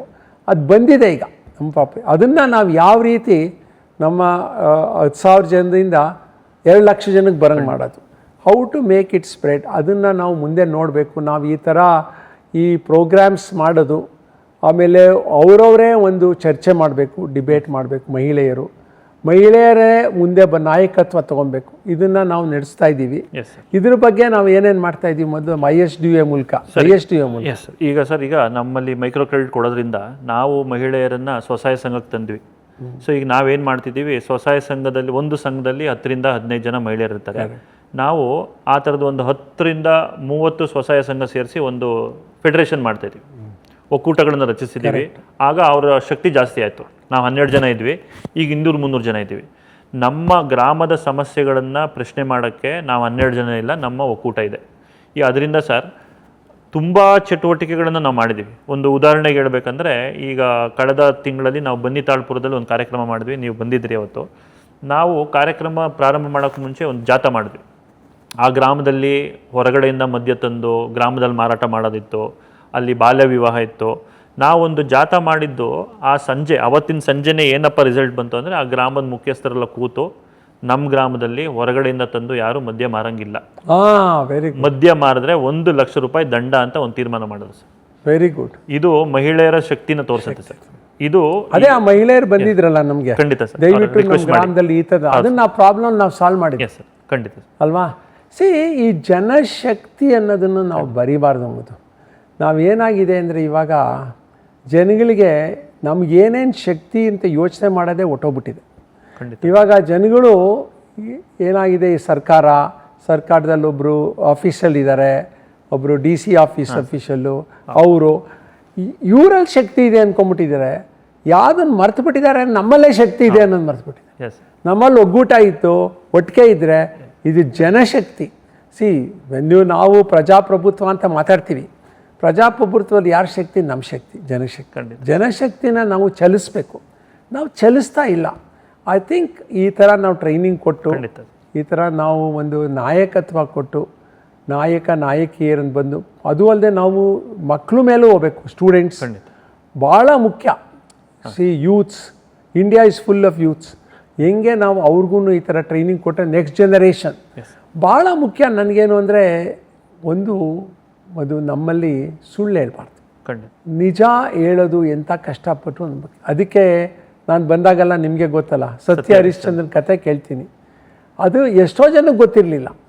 ಅದನ್ನು ಪದೇ ಪದೇ ನಾವು ಹೇಳ್ತಾ ಇದ್ದೀವಿ, ಇನ್ನೂ ಹೇಳಬೇಕು. ಯಾಕೆ ಅಂದರೆ ಹರಿಶ್ಚಂದ್ರ ಅಂಥವ್ರು ಯಾವ ರೀತಿ ಅವರಿದ್ರೋ ಇಲ್ವೋ, ನಾವೇನು ಅಂದರೆ ನಾವೆಲ್ಲರೂ ಎಲ್ಲರಿಂದನೂ ಕಲಿತೀವಿ. ಅವ್ರು ಇರಲಿ ಇಲ್ಲದೆ ಇಲ್ಲ, ಆ ಕ್ಯಾರೆಕ್ಟರ್ ಅವರಿಂದ ಕಲಿತೀವಿ. ಆ ಥರ ನಮ್ಮ ಮಹಿಳೆಯರಿಗೂ, ನಮ್ಮ ಈ ISTA ಮೆಂಬರ್ಸು ಎಲ್ಲರಿಗೂ ಇದೊಂದು ನಾವು ಮಾಹಿತಿ ಕೊಡ್ತಾ ಇದ್ದೀವಿ, ಇನ್ನೂ ಕೊಡಬೇಕು. ಯಾವುದಂತ ಸ್ವಂತ ಬುದ್ಧಿ. ಅದಕ್ಕೆ ನಾನು ಬಂದಾಗೆಲ್ಲ ಹೇಳೋದು, ನಿಮ್ಮ ಬುದ್ಧಿನ ನಿಮ್ಮ ಕೈನಲ್ಲಿ ಇಟ್ಕೊಳ್ಳಿ. ಈ ಥರ ಅವ್ರ ಬುದ್ಧಿನ ಅದನ್ನು ನಾವು ಕಲಿಸಿದ್ದೀವಿ. ಈಗ ನಮ್ಮಲ್ಲಿರೋ ಮಹಿಳೆಯರಿಗೆ ಬಂದಿದೆ. ಅದು ಒಂಥರ ಸ್ವಾಭಿಮಾನ, ನಮ್ಮ ಕೈಲಾಗುತ್ತೆ, ಪ್ರೈಡ್ ನಮ್ಮ ಕೈಲಾಗುತ್ತೆ. ಇದೆಲ್ಲ ಬಂದಿರೋದು ಬಹಳ ಮುಖ್ಯ. ಇದನ್ನು ನಾವು ಮುಂದೆ ತೊಗೊಂಡೋಗ್ಬೇಕು ಅಂದರೆ, ನಾವು ಫಸ್ಟು ಇಂಪಾರ್ಟೆಂಟ್ ಥಿಂಗ್ ನಾವು ಮಾಡಿದ್ದೀವಿ ಅಂದರೆ ಏನು ಅಂದರೆ, ISTA we have master trainers, multipurpose workers ಅಂತ ಇದ್ದಾರೆ. ಅದ್ರ ಬಗ್ಗೆ ಹೇಳಿ ಸ್ವಲ್ಪ. ಎಷ್ಟು ಜನ ಇದ್ದಾರೆ ಈಗ ನಮ್ಮಲ್ಲಿ? ಈಗ ಸರ್, ನಾನು ಸೇರಿದಾಗ ನಮ್ಮ ಸಂಸ್ಥೆಯಲ್ಲಿ ಒಂದು 10 ಜನ ಮಾತ್ರ ಕೆಲಸ ಮಾಡ್ತಾರೆ. ಅದಾದಮೇಲೆ ಈಗ ನಿಮ್ಮ ಇನ್ಪುಟ್ಟಿಂದ ನಾವು ಗುಂಡ್ಲುಪೇಟೆ ಪೂರ್ತಿ ನಮ್ಮ ಕಾರ್ಯಕ್ರಮ ನಾವು 40-50 ಹಳ್ಳಿಯಲ್ಲಿ ತುಂಬ ಚೆನ್ನಾಗಿ ಮಾಡ್ತಿದ್ವಿ. ಅವರಿಗೆ ಸೀಮಿತವಾಗಿರೋದು ನಿಮಗೂ ಇಷ್ಟ ಇರಲಿಲ್ಲ. ನೀವು ತಿಳಿಸಿದ್ರಿ ಅದನ್ನು ಎಕ್ಸ್ಪ್ಯಾಂಡ್ ಮಾಡೋಣ ಅಂತ. ನಾವು ಎಕ್ಸ್ಪ್ಯಾಂಡ್ ಮಾಡೋಕ್ಕೆ ತುಂಬ ಹೊಸಬರನ್ನ ಹುಡುಕಲಿಲ್ಲ ಸರ್. ನಮ್ಮಲ್ಲಿರೋರಿಗೆ ಕೆಪಾಸಿಟಿ ಬಿಲ್ಡಿಂಗ್ನ ಮಾಡಿದ್ವಿ. ಆ ಮಲ್ಟಿಪರ್ಪಸ್ ವರ್ಕರ್ಸ್ ಏನಿದ್ರೋ ಅವ್ರ ಶ್ರಮದಿಂದ ಇವಾಗ ನಾವು 154 ಹಳ್ಳಿಲೂ ಇದ್ದೀವಿ. ನಮ್ಮಲ್ಲಿ 4 ವರ್ಷದಿಂದ ಯಾರು ಮಲ್ಟಿಪರ್ಪಸ್ ವರ್ಕರ್ ಆಗಿ ವರ್ಕ್ ಮಾಡ್ತಿದ್ದಾರೋ ಅವರೆಲ್ಲರೂ ಇವಾಗ ಒಂದು ಹೋಬಳಿನ ನೋಡ್ತಿದ್ದಾರೆ. ಒಂದು ಹೋಬಳಿ ಕೋಆರ್ಡಿನೇಟರ್ಗಳಾಗಿ ಅವರ ಅಂಡರಲ್ಲಿ, ಅವ್ರ ಟೀಮಲ್ಲಿ ಒಂದು 15-20 ಜನ ಟೀಮ್ ಇದ್ದಾರೆ ಈಗ. ಸೊ ಆ ರೀತಿ ನಾವು ಇವಾಗ 90 ಜನನ, ಸದ್ಯದಲ್ಲಿ 90 ಜನ ಇದ್ದಾರೆ ಸರ್. ನಾನು 150 ಜನನ ಮುಟ್ಟಬೇಕು. ಪ್ರತಿಯೊಂದು ಹಳ್ಳಿಯಲ್ಲೂ ನಮ್ಮ ಕಾರ್ಯಕ್ರಮನ ಆ ಹಳ್ಳಿಗೆ ಮುಟ್ಸೋಂಥ ಒಬ್ಬರು ವಾಲಂಟಿಯರ್ಸ್ ನಾವು ಹುಡುಕ್ತಿದ್ದೀವಿ. ಖಂಡಿತವಾಗ್ಲೂ ಇನ್ನು 2-3 ತಿಂಗಳಲ್ಲಿ ಆ 150 ಜನರು ನಮ್ಮ ತಂಡ ಇರುತ್ತೆ. 150 ಜನ ನಮ್ಮಲ್ಲಿ ಕೆಲಸ ಮಾಡ್ತಾರೆ ಅನ್ನೋಕ್ಕಿಂತ ಸರ್, ಅವರೆಲ್ಲರೂ ಅವ್ರ ಗ್ರಾಮದ ಸಮಸ್ಯೆಗಳನ್ನು ಬಗೆಹರಿಸೋಕ್ಕೆ ಈ ಸಂಸ್ಥೆ ಮುಖಾಂತರ ಏನೇನು ಕಾರ್ಯಕ್ರಮಗಳನ್ನ ತೊಗೊಂಡೋಗ್ಬೋದು. ಆದರೆ ಜನನೂ ಭಾಗವಹಿಸ್ಬೇಕು. As one of the things ನಾವು ಯಾವ್ದು ಬೇಡ ಅಂದರೆ, ಜನ ಕೆಲವು ಸತಿ ನಮ್ಮ ಪ್ರಶ್ನೆಗಳು ಬರುತ್ತೆ ಮಹಿಳೆಯರಿಂದ, ನಿಮ್ಮ ಸಂಸ್ಥೆ ಏನು ಮಾಡ್ತಾಯಿದೆ ನಮಗೆ ಅಂತ. ನಾವು ಇವಾಗ ಎಷ್ಟೋ ಟ್ರೈನಿಂಗು, ಸ್ಕಿಲ್ ಟ್ರೈನಿಂಗು ಎಲ್ಲ ಮಾಡ್ತಾಯಿದ್ದೀವಿ. ಆದರೆ ಜನಕ್ಕೆ ಏನನ್ನು ಬೇಗ ಅನ್ನಿಸ್ಬೇಕು ಅಂದರೆ, ನಾನು ಈ ಸಂಸ್ಥೆಗೆ ಏನು ಮಾಡ್ಬೋದು, ಅದು ಮುಖ್ಯ ಅಲ್ವಾ. ಈ ಸಂಸ್ಥೆ ಇರೋದು ನನಗೋಸ್ಕರ, ನಾನು ಅದಕ್ಕೆ ಮಾಡಬೇಕು. ಆ ಥರ ಒಂದು ಬರೋದಕ್ಕೆ ನಾವು ಇವಾಗ ಟ್ರೈನಿಂಗ್ ಕೊಡ್ತಾ ಇದ್ದೀವಿ ಅಲ್ವಾ. ಇದು ಬಹಳ ಮುಖ್ಯ. ಮದು ನಾನು ಹೇಳೋದೇನು ಅಂದರೆ, ಜನಗಳಿಗೆ ಒಂದು ಓನರ್ಶಿಪ್. ಇವಾಗ ಈ ಸಂಸ್ಥೆ ನಮ್ಮದು, ನಾನು ಅದಕ್ಕೆ ಕೆಲಸ ಮಾಡಬೇಕು, ಬರೀ ಹಣಕ್ಕಲ್ಲ, ವಾಲಂಟರೀಸ್ ನಾವು ಮಾಡಬೇಕು. ಇದರಿಂದ ಮುಂದೆ ಬಂದರೆ ನಾನು ಮುಂದೆ ಬರ್ತೀನಿ, ನನ್ನ ಫ್ಯಾಮಿಲಿ ಮುಂದೆ ಬರುತ್ತೆ, ಫ್ಯಾಮಿಲಿ ಮುಂದೆ ಬಂದರೆ ನಮ್ಮ ಗ್ರಾಮಗಳು ಮುಂದೆ ಬರುತ್ತೆ, ಅದರಿಂದ ನಮ್ಮ ತಾಲೂಕು ಮುಂದೆ ಬರುತ್ತೆ. ಆ ಥರ ಅವರು ಯೋಚನೆ ಮಾಡಬೇಕು ಮುಂದೆ. ಇದನ್ನು ನಾವು ತರ್ತಾ ಇದ್ದೀವಿ ಸ್ಲೋಲಿ. ನನಗನ್ಸುತ್ತೆ ಇದು ಬರ್ತಾ ಇದೆ ಅಂತ. ನಿಮ್ಗೇನು ಅನಿಸುತ್ತೆ? ಖಂಡಿತ ಸರ್. ಈಗ ಸರ್ ಅದಕ್ಕೊಂದು ಉದಾಹರಣೆ ಅಂದರೆ, ನಾವು ಮುಂಚೆ ಕಾರ್ಯಕ್ರಮಗಳು ನಾನು ಹೊಸದಾಗಿ ಬಂದಾಗ ಮಹಿಳೆಯರನ್ನ ಸೇರಿಸ್ಬೇಕಂದ್ರೆ ನಮಗೆ ಸ್ವಲ್ಪ ಕಷ್ಟ ಅನ್ನಿಸ್ತಿತ್ತು. ನಮಗೆ ಆ ಕೆಲಸ ಇದೆ ಸರ್, ಈ ಕೆಲಸ ಇದೆ, ನಮಗೇನು ಬಂದರೆ ಟೈಮ್ ವೇಸ್ಟಾ, ನಾವು ಸುಮ್ಮನೆ ಬರಬೇಕು. ಇವಾಗ ಹೆಂಗಿದೆ ಸರ್, ಇವಾಗ ಬನ್ನಿತಾಳು ಪೂರಕರ ಕಾರ್ಯಕ್ರಮನೇ ನಾನು ಹೇಳಬೇಕಂದ್ರೆ, ಇಷ್ಟು ದಿನ ಕಾರ್ಯಕ್ರಮ ಮಾಡಬೇಕಂದ್ರೆ ನಾವು ಸ್ವಲ್ಪ ಹಣ ಖರ್ಚು ಮಾಡ್ತಿದ್ವಿ. ಈ ಸಲ ಮಹಿಳೆಯರಿಂದ ಏನು ಬಂತು ಅಂದರೆ ನಾವು ಮಾಡ್ತೀವಿ ಸರ್. ನಾವು ಅಜಯ್ ಸರ್ನ ಗೆಸ್ಟಾಗಿ ಕರೆಸ್ಬೇಕು. ನಾವು ಅವ್ರು ಮಾಡಿಕೊಟ್ಟ ಸಂಸ್ಥೆ ಸಂಘಗಳಿಂದ ಎಷ್ಟು ಬದಲಾವಣೆ ಆಗಿದ್ದೀವಿ ನಾವು ಅದನ್ನು ತೋರಿಸ್ಬೇಕು ಅನ್ನೋ ಉದ್ದೇಶಕ್ಕೆ ನೀವು ಮಾಡಿರೋದು ಸಾಕು, ನಾವು ಖರ್ಚು ಮಾಡ್ತೀವಿ. ನಾವೀಗ ನಾಯಕರಾಗಿ ಬೆಳೆಯೋದಕ್ಕೆ ನೀವು ಅವಕಾಶ ಕೊಟ್ಟಿದ್ದೀರಾ, ಅದನ್ನು ನಾವು ಮುಂದೆ ತೊಗೊಂಡೋಗ್ತೀವಿ. ಈ ನಿಟ್ಟಲ್ಲಿ ಪ್ರತಿಯೊಂದು ಮಹಿಳೆಯರಲ್ಲೂ ಬದಲಾವಣೆ ಕಾಣ್ತಾ ಇದೀವಿ ಸರ್. ನೀವು ಇದು ನಮ್ಮ ಸಂಸ್ಥೆ, ನಮ್ಮ ಕಾರ್ಯಕ್ರಮದಲ್ಲಿ ಏನಾದ್ರು ಒಂದು ಕಲ್ತ್ರೆ ಅವ್ರ ರಿಲೇಟಿವ್ಸ್ಗೆ ತಿಳಿಸ್ತಾರೆ. ನಾನು ಇವತ್ತು ಮೈಸೂರು ಮೀಟಿಂಗ್ದು ತುಂಬ ಮಾತಾಡ್ತಾರೆ. ಈಗ ನಿಮ್ಮದು ಸೆಷನ್ಸ್ ಆದಾಗ ವ್ಯಾಲ್ಯೂ ಸೆಷನ್ಸ್ ಮಾಡಿದ್ರೆ, ನೀವು 2 ಸೆಷನ್ಸ್ ಮಾಡಿದ್ದೀವಿ, ಅದ್ರ ಬಗ್ಗೆ ಅವ್ರುಗಳಿಗೂ ಗೊತ್ತಿದೆ, ಅವರ ರಿಲೇಟಿವ್ಸ್ಗಳಿಗೂ ಅದನ್ನು ಚರ್ಚೆ ಮಾಡ್ತಾರೆ. ನಾನು ಇವತ್ತು ಮೈಸೂರಿಗೆ ಹೋಗಿ ಸರ್ ಇದ್ರ ಬಗ್ಗೆ ಹೇಳ್ಕೊಟ್ರು, ನಾವು ಇದನ್ನು ಯೋಚನೆ ಮಾಡ್ತಿದ್ದೀವಿ. ಸ್ವಲ್ಪ ತಾರತಮ್ಯಗಳು ಕಡಿಮೆ ಆಗ್ತಿದೆ ಸರ್. ಒನ್ನೆಸ್ ಬರ್ತಾ ಇದೆ. ಇಲ್ಲಿ ನನಗೆ ಮಾತ್ರ ಮುಂಚೆ ಎಲ್ಲ ಸ್ವಸಹಾಯ ಸಂಘದಲ್ಲಿ ಸಾಲ ತೊಗೊಂಡ್ರೆ 1,00,000 ಸಾಲ ಸಿಕ್ಕಿದ್ರೆ 10 ಜನನೂ 10,000 ಹಂಚ್ಕೋತಿದ್ರು. ಇವಾಗ ಆ ರೀತಿ ಇಲ್ಲ. 1,00,000 ಸಿಕ್ಕಿದೆ ನಮಗೆ, ಯಾರು ಕಷ್ಟದಲ್ಲಿದ್ದಾರೆ, ಯಾರು ಏನಾದ್ರು ಚಟುವಟಿಕೆ ಮಾಡಿ ಮೇಲೆ ಬರ್ತಿದ್ದಾರೆ, ಅವ್ರಿಗೊಂದು 30,000 ಇದ್ದರೆ ಯಾರಿಗೆ ಅವಶ್ಯಕತೆ ಇಲ್ಲೋ ಅವರಿಗೆ ಕೊಡಿ ಅನ್ನೋ ಮಟ್ಟದಲ್ಲಿ ಬಂದಿದ್ದಾರೆ. ಅದು ಭಾಳ ಮುಖ್ಯ. ಆ ಥರ ನಾವು ಇನ್ನೊಬ್ಬರನ್ನ ಸಹಾಯ ಮಾಡೋಣ. ಅವ್ರು ಯಾವುದೇ ಜಾತಿ ಮತ ಇರಲಿ, ಯಾವುದೇ ಇರಲಿ, ಅವರು ಸಹಾಯ ಮಾಡೋಣ. ನಮಗೆ ರಿಲೇಟಿವ್ಸೇ ಇಲ್ಲದೆ ಇರ್ಬೋದು, ನಮ್ಮ ಮಿತ್ರರೇ ಇರ್ಬೋದು, ಆದ್ರೂ ಮಾಡೋಣ. ಈ ಥರ ನಾವೊಂದು ಸೆಲ್ಫ್ಲೆಸ್ನೆಸ್ ಬರೋದು ನಾವು ಡೆವಲಪ್ ಮಾಡ್ತಾ ಇದ್ದೀವಿ. ಇಟ್ ಇಸ್ ಎ ವೆರಿ ಒಂಥರ ಯುನೀಕ್. ಎಲ್ಲೂ ನೋಡೋದಿಲ್ಲ ನಾವು. ಇದು ಭಾಳ ಮುಖ್ಯ. ಇದನ್ನು ನಾವು ಡೆವಲಪ್ ಮಾಡ್ಕೊಂಡು ಹೋಗ್ಬೇಕು. ಇನ್ನೊಂದು ಖುಷಿ ಪಡ್ತೀರಿ ಸರ್, ಅವತ್ತು ನಾವು ಒಂದು 5 ಸಂಘಗಳಿಗೆ ಚೆಕ್ ಕೊಡೋಕ್ಕೆ ಪ್ಲ್ಯಾನ್ ಮಾಡಿದ್ವಿ ಕಾರ್ಯಕ್ರಮದಲ್ಲಿ. ಒಂದು ಮುಸ್ಲಿಂ ಮಹಿಳೆಯರ ಸಂಘ, ಇನ್ನು 4 ನಮ್ಮ ಹಿಂದೂ ಮಹಿಳೆಯರ ಸಂಘ. ನಾವು ಕೇಳಿದ್ವಿ ಯಾರಿಗೆ ಫಸ್ಟ್ ಕೊಡಿಸ್ಬೇಕಂತ. ಆ 4 ಮಹಿಳಾ ಸಂಘದವ್ರು ಹೇಳಿದ್ದು ಆ ಸಂಘಕ್ಕೆ ಕೊಡಿ ಅಂತ. ನೋಡಿ, ಮೊದಲು ನಾವು ಚೆಕ್ಕು, ಈಗ ರೀಇನಿಷಿಯೇಟ್ ಮಾಡಿದ ಚೆಕ್ಕು ಆ ಮಹಿಳಾ ಸ್ವಸಹಾಯಕ್ಕೆ ಕೊಟ್ಟಿವಿ ಸರ್. ಅವ್ರು ತುಂಬ ಖುಷಿಯಾಗಿದ್ದಾರೆ ಸರ್. ಅವರು ಈಗ ನಾವು ಮುಂಚೆ ಅವ್ರಿಗೆ ಸಾಲ ಸುಲಭವಾಗಿ ಸಿಗ್ತಿತ್ತು ಸರ್. ಇವಾಗ ಬೇರೆ ಮೈಕ್ರೋ ಫೈನಾನ್ಸ್ ಸಾಲಗಳನ್ನ ಪಡೆದು ಎಷ್ಟು ನೋವು ಅನುಭವಿಸಿಟ್ಟಿದ್ದಾರೆ. ಈಗ ನಾವು ಕೊಡ್ತಿರೋ ಸಾಲ ಅವರಿಗೆ ತುಂಬ ವ್ಯಾಲ್ಯೂ ಅನ್ನಿಸ್ತಿದೆ. ನಾವು ಕಾರಣಕ್ಕೋಸ್ಕರ ಕೊಡ್ತಿದ್ದೀವಿ. ನೀವು ಒಂದು ಚಟುವಟಿಕೆ ಆಯ್ಕೆ ಮಾಡಿ, ಆ ಚಟುವಟಿಕೆ ತರಬೇತಿನೂ ನಾವು ಕೊಡ್ತೀವಿ. ಅದಕ್ಕೆ ಏನು ಹಣಕಾಸಿನ ಅವಶ್ಯಕತೆ ಇದೆ ನಾವು ಕೊಡ್ತೀವಿ, ನೀವು ಸ್ವಲ್ಪ ಇನ್ವೆಸ್ಟ್ ಮಾಡಿ, ಆವಾಗ ನಿಮಗೆ ಓನರ್ಶಿಪ್ ಬರುತ್ತೆ. ಸೊ ಈ ನಿಟ್ಟಲ್ಲಿ ನೀವು ಟೇಸ್ಟ್ ಮಾಡಿದ್ರೆ ಅನ್ಕೋತೀನಿ ಸರ್. ನಮ್ಮ ಸಂಘದವರೇ ಉಪ್ಪಿನಕಾಯಿ ಮಾಡಿಕೊಟ್ಟು ಅಂತರಧ್ವನಿ ಉಪ್ಪಿನಕಾಯಿ ಮಾಡ್ತಿದ್ದಾರೆ. ಈಗ ಅವರಲ್ಲೇ ಈಗ ಒಂದು ಸಂಘದವ್ರು ಏನಾದ್ರು ಚಟುವಟಿಕೆ ಮಾಡಿದ್ರೆ ನಾವು ಇನ್ನೊಂದು ಚಟುವಟಿಕೆ ಮಾಡೋಣ. ಸೊ ಈ ರೀತಿ ಮಹಿಳೆಯರಲ್ಲಿ ಆ ಓನರ್ಶಿಪ್ ಏನು ಅಂದರೆ, ಇನ್ನೊಂದು ಮುಖ್ಯ ಅಂದರೆ ಅಸೂಯೆ ಬರಬಾರ್ದು. ಅಸೂಯೆ, ಒಬ್ಬರ ಮೇಲೆ ಮಚ್ಚರಿಸೋದು, ಒಂಥರ ಏನು ಅಂದರೆ ಇದು ಕ್ಯಾಸ್ಟಿಸಮು. ಆಮೇಲೆ ಯಾವ ರೀತಿ ನಾನು ಹಣ ಮಾಡ್ಬೋದು, ಯಾವ ರೀತಿ ನಾನು ಒಂದು ಶಾರ್ಟ್ಕಟ್ ಅಂತೀವಿ ತೊಗೊಂಡು ಮಾಡ್ಬೋದು. ಇದನ್ನೆಲ್ಲ ನಾವು ಈ ಬಗ್ಗೆನೂ ಮಾತಾಡ್ತಾ ಇದ್ದೀವಿ, ಇನ್ನೂ ಮಾತಾಡಬೇಕು. ಇದು ಏನು ಅಂದರೆ ಇಂಗ್ಲೀಷ್ನಲ್ಲಿ ಅಂತೀವಿ ಯುಥೋಪಿಯಾ ಅಂತ. ನಿಜವಾಗ್ಲೂ ಯುಥೋಪಿಯಾ ಮಾಡ್ಬೋದಾ? ಈ ತಾಲ್ಲೂಕನ ಒಂದು ಯುಥೋಪಿಯಾ ತಾಲ್ಲೂಕು ಮಾಡೋಕ್ಕೆ ಸಾಧ್ಯನಾ ಅಂತ ನಾವೆಲ್ಲ ಸೇರಿದ್ದೀವಿ ಮಧು. ಇದಕ್ಕೆ ಖಂಡಿತವಾಗಿ ಭಾಳ ಎಲ್ಲರೂ ಶ್ರಮ ಪಡ್ತಾ ಇದ್ದಾರೆ. ಆದರೆ ಈ ಶ್ರಮ ಪಡೋದ ಜೊತೆ ಇದೊಂದು ನಮ್ಗೆ ಖುಷಿನೂ ಆಗುತ್ತೆ. ಖಂಡಿತ ಇದು ನಿಜವಾಗ್ಲೂ ಖುಷಿ. ಈ ಥರ ನಮ್ಮ ಗ್ರಾಮಗಳನ್ನ ಪರಿವರ್ತನೆ ಮಾಡ್ಬೋದಲ್ಲ.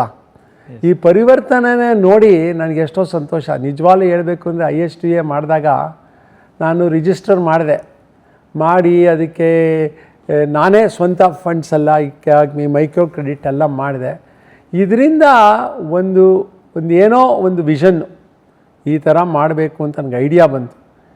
ಎಷ್ಟೋ ಜನ ಏನೋ ಆಗಿದೆ, ಇದೆಲ್ಲ ಮಾಡೋಕ್ಕೆ ಸಾಧ್ಯನಾ ನೀನು? ಅದು ಅಲ್ಲದೆ ಅವಾಗ ಅಮೇರಿಕಲ್ಲಿದ್ದೆ. ಆದ್ರೂ ಬಂದು ನೀನು ಕ್ಯಾನ್ಸರ್ ಸ್ಪೆಷಲಿಸ್ಟು, ಇವಕ್ಕೆಲ್ಲ ಏನು? ಆದರೆ ನನಗನ್ನಿಸ್ತು ನಾವೆಲ್ಲರೂ ಸಮಾಜನ ಮಾಡೋದಕ್ಕೆ ಸೋಷಿಯಲ್ ರಿಫಾರ್ಮರ್ಸ್. ನಾವು ಡಾಕ್ಟರ್ ಆದ್ರೂ ಸೋಷಿಯಲ್ ರಿಫಾರ್ಮರು. ಬಿಕಾಸ್ ಡಾಕ್ಟರ್ ಆಗಿ ನಾನು ಎಷ್ಟೋ ಜನಗಳಿಗೆ ನೋಡ್ತೀನಿ ಎಷ್ಟೆಷ್ಟು ತೊಂದರೆ ಇದೆ. ಒಂದು ಕಾಯಿಲೆ ಬಂದಾಗ ಅವ್ರು ಎಷ್ಟು ತೊಂದರೆ ಪಡ್ತಾರೆ, ಎಷ್ಟು ಖರ್ಚು. ಕೆಲವು ಕಡೆ ಎಷ್ಟೋ ಜನ ಎಕಾನಮಿಸ್ಟು ಅರ್ಥಶಾಸ್ತ್ರದಲ್ಲಿ ಬರೆದಿದ್ದಾರೆ, ಮನೆಗಳೆಲ್ಲ ಮಾರ್ಕೊತಾರೆ, ಬಡತನ ಬರುತ್ತೆ ಅಂತ. ಆದರೆ ನಿಜವಾಗ್ಲೂ ಅದನ್ನೆಲ್ಲ ಬರದೇ ಇರೋಂಗೆ ಮಾಡ್ಬೋದು. ನಾವು ಈ ಥರ ಮೈಕ್ರೋ ಕ್ರೆಡಿಟು ಈ ಥರ ಮಾಡಿ, ಈ ಥರ ಅವ್ರಿಗೆ ಸ್ವಸಹಾಯಕ ಸಂಘಗಳು ಮಾಡಿ, ಏನೇ ಕಾಯಿಲೆ ಬಂದ್ರೂ ಅವ್ರು ಲೋನ್ ತೊಗೊಳ್ಬೋದು ಇಲ್ಲಿಂದಲೇ, ಅಥವಾ ಈ ಬೇರೆ ರೀತಿಯಲ್ಲಿ ನಾನು ಮಾಡ್ಬೋದು. ಆದರೆ ಇವಾಗ ಏನಾಗುತ್ತೆ ಅಂದರೆ ನಾವು ಇವಾಗ ಕೈ ಸಾಲಗಳನ್ನೂ ನಿಲ್ಲಿಸಿದ್ದೀವಿ ಅಲ್ವಾ. ಅದನ್ನು ಭಾಳ ಕೈ ಸಾಲದ ಬಗ್ಗೆ ನಾನೇ ಓಟ್ ತೊಗೊಂಡೆ. ಎಷ್ಟು ಜನ ನಮ್ಮ ಮಹಿಳೆಯರು ಸುಮಾರು 50-60% ಕೊಡ್ತಾರೆ, ಹೌದಲ್ಲ? ಹೌದು ಸರ್.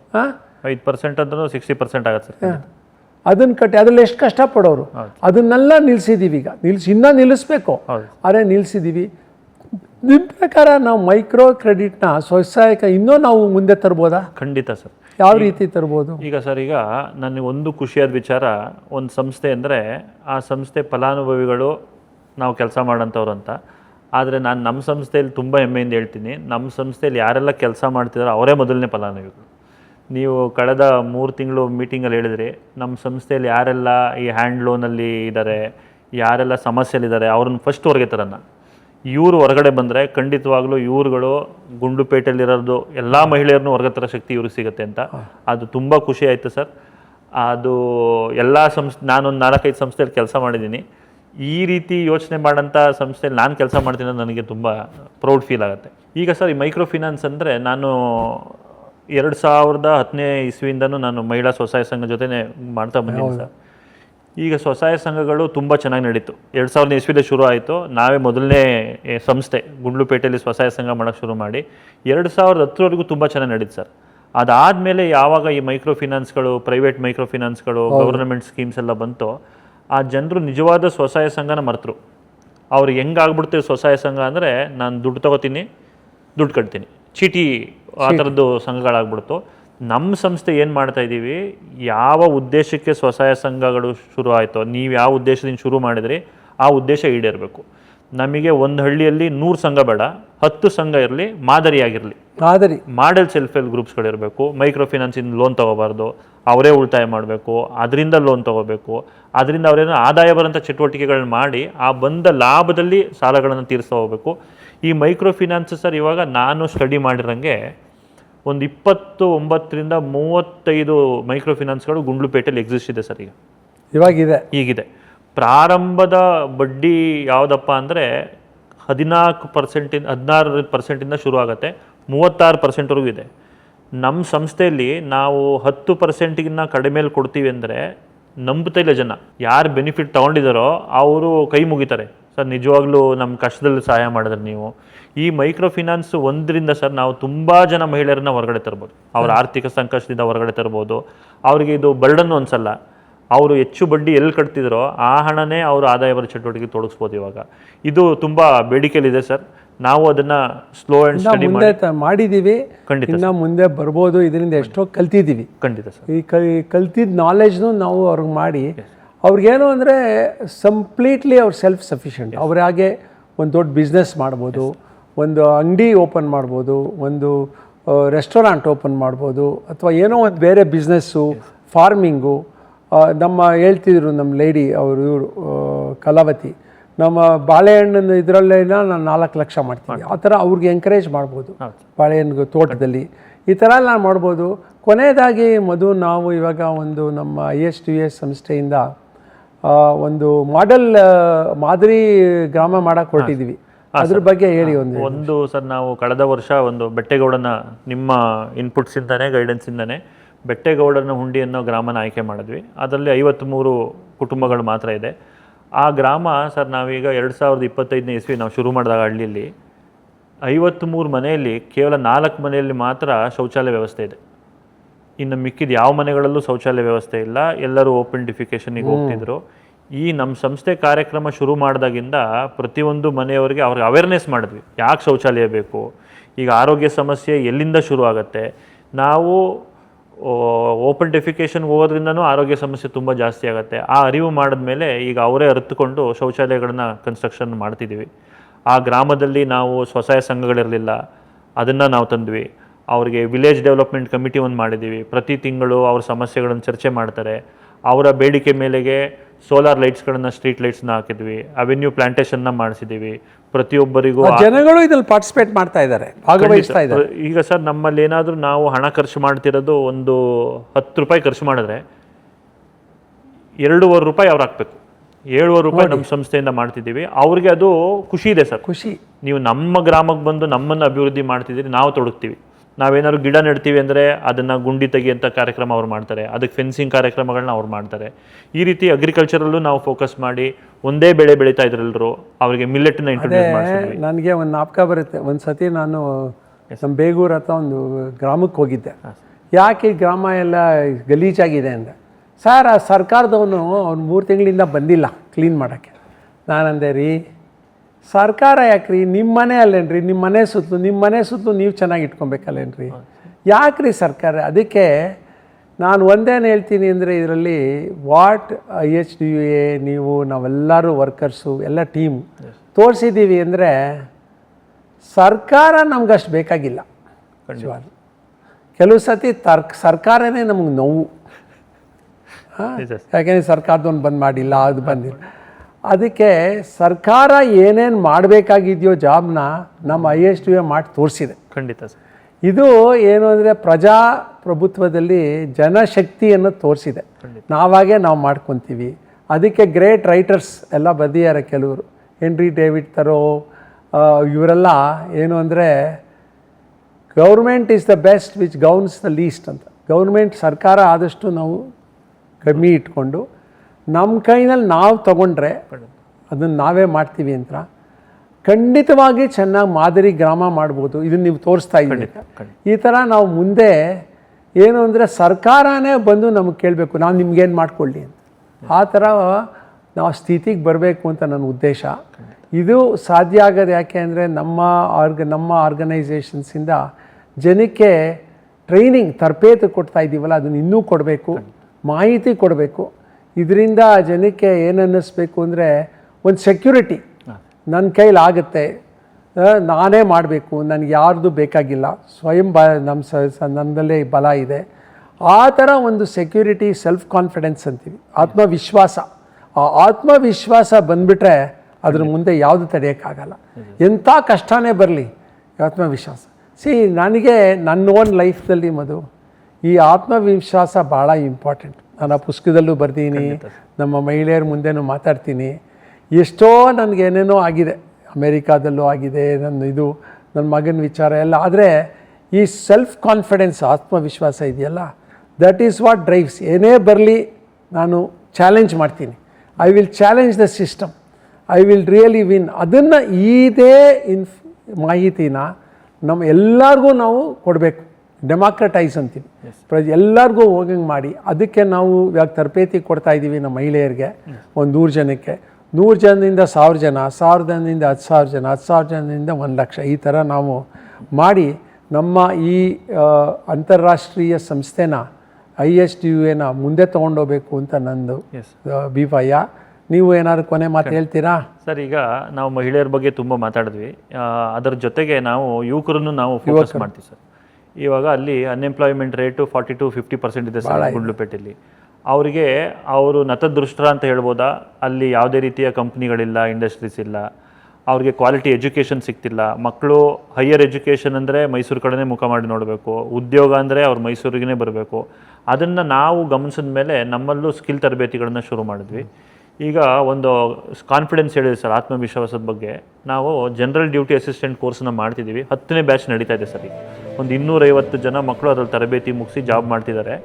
ಅದರಲ್ಲಿ 3ನೇ ಬ್ಯಾಚ್ದು ಒಂದು ಹುಡುಗಿ ಚೈತ್ರ ಅಂತೇಳಿ, ಆ ಹುಡುಗಿ ತರಬೇತಿ ಮುಗೀತು. 3 ತಿಂಗಳು ನಮ್ಮ ಕ್ಲಾಸಲ್ಲಿ ಥಿಯರಿ ಕ್ಲಾಸ್ ಅಟೆಂಡ್ ಮಾಡಿದ್ರು, 3 ತಿಂಗಳು ನಮ್ಮ ಭಾರತ್ ಹಾಸ್ಪಿಟ್ಲಲ್ಲಿ ಇಂಟರ್ನ್ಶಿಪ್ ಮಾಡಿದ್ರು. ಅದಾದಮೇಲೆ ಹೋಮ್ ನರ್ಸಿಂಗ್ ಜಾಬ್ ಸಿಕ್ತು.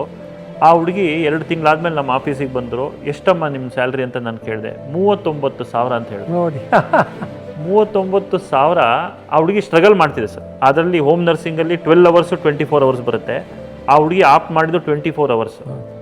39,000 ಸಂಪಾದನೆ ಮಾಡ್ತಿದ್ದೆ. ಇವಾಗ ಮಾಸ್ಟರ್ ಡಿಗ್ರಿ ಮಾಡಿರೋಂಥವ್ರಿಗೂ ಜಸ್ಟ್ PUC ಪಾಸರ್ ಆ ಹುಡುಗಿ. ಸೊ ಈ ಥರದ್ದು ತುಂಬ ಸಕ್ಸಸ್ ಸ್ಟೋರೀಸ್ಗಳನ್ನ ನಾವು ಮಾಡಿದೆ ಸರ್. ಇನ್ನೊಂದೇನು ಅಂದರೆ ಈ ಥರ ನಾವು ಮಾಡ್ತೀವಲ್ಲ ಎಂಪ್ಲಾಯ್ಮೆಂಟು, ಇನ್ನೊಂದು ಮಾಡಬೇಕು ನನ್ನ ಐಡಿಯಾ. ಅವರು ನಮ್ಮ IHDUಗೆ ಅವ್ರು ಬಂದ ಸಂಬಳದಲ್ಲಿ 10% ಅಂತ ಕಾಂಟ್ರಿಬ್ಯೂಟ್ ಮಾಡಬೇಕು. ನಮ್ಮಿಂದ ಯಾರು ಜಾಬ್ ತೊಗೊಂಡು ಟ್ರೈನಿಂಗ್ ತೊಗೊಂಡು ಅವರು ಮಾಡಬೇಕು. ಇದನ್ನು ಒಂದು ಸಿಸ್ಟಮ್ ಮಾಡೋಣ. ಅವಾಗ ಏನಾಗುತ್ತೆ, ಒಂದು ನಮ್ಮದೇ ಇದು ಆರ್ಗನೈಸೇಷನ್ ಅಂತ ಅದು ಬರುತ್ತೆ. ಅದು ಓನರ್ಶಿಪ್ಪು. ಇದನ್ನು ಮಾಡೋಣ ಮುಂದೆ. ಇವತ್ತು ಭಾಳ ವಿಚಾರಗಳು ಮಾತಾಡಿದ್ದೀವಿ ನಾವು. ಯಾವ್ಯಾವ ವಿಚಾರದಲ್ಲಿ ಆತ್ಮವಿಶ್ವಾಸ ಹೇಗೆ, ನಮಗೆ ಹೆಂಗೆ ಕಾನ್ಫಿಡೆನ್ಸು, ನಾವು ಯಾಕೆ ನಿಜ ಹೇಳಬೇಕು, ಯಾಕೆ ನಾವು ಸತ್ಯದಿಂದ ನಡಿಬೇಕು, ಯಾಕೆ ನಾವು ಯಾವುದಕ್ಕೂ ಇನ್ಸೆಕ್ಯೂರಿಟಿ, ನಮ್ಗೆ ಯಾವುದ್ರಲ್ಲೂ ಅನುಮಾನ ಬರಬಾರ್ದು, ನಮ್ಮಲ್ಲಿ ಕಾನ್ಫಿಡೆನ್ಸ್ ಇರಬೇಕು, ಈ ಆರ್ಗನೈಸೇಷನ್ ಒಗ್ಗಟ್ಟಿಂದ ನಡಿಬೇಕು, ಜಾತಿ ಮತ ಭೇದ ಇರಬಾರ್ದು, ಗೌರ್ಮೆಂಟಿಂದಾನೇ ಎಲ್ಲ ಆಗುತ್ತೆ ಅಂತ ಕೂತ್ಕೊಬಾರ್ದು, ಗೌರ್ಮೆಂಟ್ ಇಲ್ಲದೇ ನಾವು ಎಷ್ಟೋ ಮಾಡ್ಬೋದು, ಅದನ್ನು ಮಾಡಿ ತೋರಿಸ್ಬೋದು ನಾವು. ಇದೆಲ್ಲ ನಾವು ಮಾಡಿರೋದು ಗೌರ್ಮೆಂಟ್ ಮಾಡಬೇಕು ಕೆಲಸ ನಾವು ಮಾಡಿದ್ದೀವಿ, ಮಾಡಿ ತೋರಿಸಿದ್ದೀವಿ. ಇದು ISDUA ಇಂದ ಆಗಿದೆ, ISDUA ಇಂದ ಸಾಧ್ಯ ಆಗಿದೆ ಅಂತ ತೋರಿಸಿ ಜನಗಳಿಗೆ ಇದು ಮಾಹಿತಿನೂ ಹೋಗಬೇಕು ಈ ಥರ ಆಗಿದೆ ಅಂತ. ಅದನ್ನೆಲ್ಲ ನಾವು ಇವತ್ತು ಮಾತಾಡಿದ್ದೀವಿ. ಇದನ್ನ ಇನ್ನೂ ಮುಂದೆ ಬೇರೆ ಬೇರೆ ಪಾಯಿಂಟ್ನಲ್ಲಿ ಕಂಟಿನ್ಯೂ ಮಾಡೋಣ. Okay, thank you very much. ನೀವು ಹೇಳಿ ಇನ್ನೇನಾದ್ರು ಕೊನೆ. ಎಸ್ ಸರ್, ಈ ಒಂದು ಚರ್ಚೆ 33 ವರ್ಷದಿಂದ ನಾವು ಒಂದು 30-40 ನಿಮಿಷದಲ್ಲಿ ಮಾತಾಡೋಕ್ಕೆ ಆಗಲ್ಲ ಸರ್.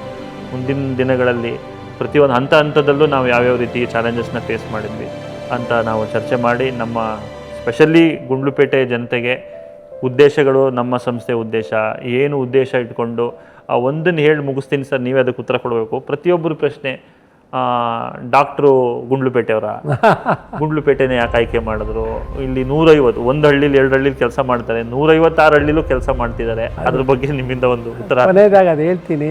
ಏನು ಅಂದರೆ, ನಾನು ವಿಶ್ವ ಮಾನವ ಥರ. ನನಗೆ ನಾನು ಹುಟ್ಟಿದ ಊರಿಗೆ ಮಾಡಬೇಕು. ನಾನು ಬೆಂಗಳೂರಿನಲ್ಲಿ ಹುಟ್ಟಿದ್ದು, ಅಲ್ಲೇ ಮಾಡಬೇಕು. ನಾನು ಮೈಸೂರಿನಲ್ಲೂ ಬೇಕಾದಷ್ಟು ಮಾಡಿದ್ದೀನಿ.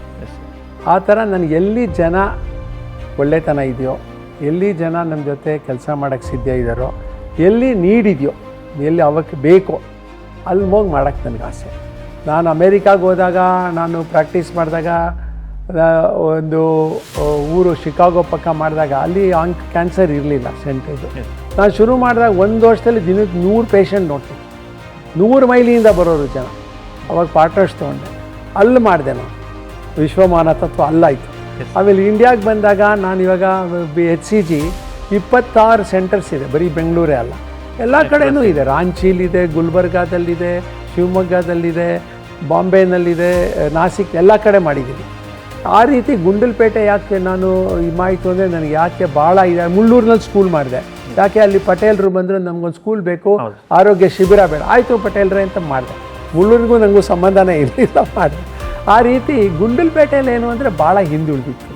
ಆ ಹಿಂದುಳಿದು ನೋಡಿ ನಿಜವಾಗ್ಲೂ ಇದನ್ನು ನಾವು ಇಂಪ್ರೂವ್ ಮಾಡಬೇಕು. ಅದರಲ್ಲಿ ನಾವು ಸಕ್ಸೀಡ್ ಆಗಿದ್ದೀವಿ, ಮುಂದೆ ಬಂದಿದ್ದೀವಿ. ಭಾಳ ಹಿಂದುಳಿದ ತಾಲ್ಲೂಕು ತೊಗೊಂಡು ಮುಂದೆ ತರಕ್ಕೆ ಮಾಡಿದ್ದೀವಿ ಇದುವರೆಗೂ. ಆದರೆ ಇನ್ನೂ ಮಾಡಬೇಕು. ಇದನ್ನು ನಾವು ಮಾದರಿ ತಾಲ್ಲೂಕು ಮಾಡೋಣ ಅಂತ ಹೊರಟಿದ್ದೀವಿ. ಖಂಡಿತ ಅದಕ್ಕೆ ಆ ರೀತಿ ಇದೆ. Okay, thank sir. ನಿಮ್ಮ ಕನಸನ್ನು ಈಡೇರ್ಸಕ್ಕೆ ನಮಗೊಂದು ಪುಟ್ಟ ಅವಕಾಶ ಸಿಕ್ಕಿದೆ. ಖಂಡಿತವಾಗ್ಲೂ ಅದನ್ನು ಮುಟ್ಟೋ ದರದಲ್ಲಿ ನಾವು ಕೆಲಸ ಮಾಡ್ತೀವಿ ಅಂತೇಳಿ ಕಾರ್ಯಕ್ರಮ ಮುಗಿಸ್ತೀವಿ. Thank you sir. Thanks for your time.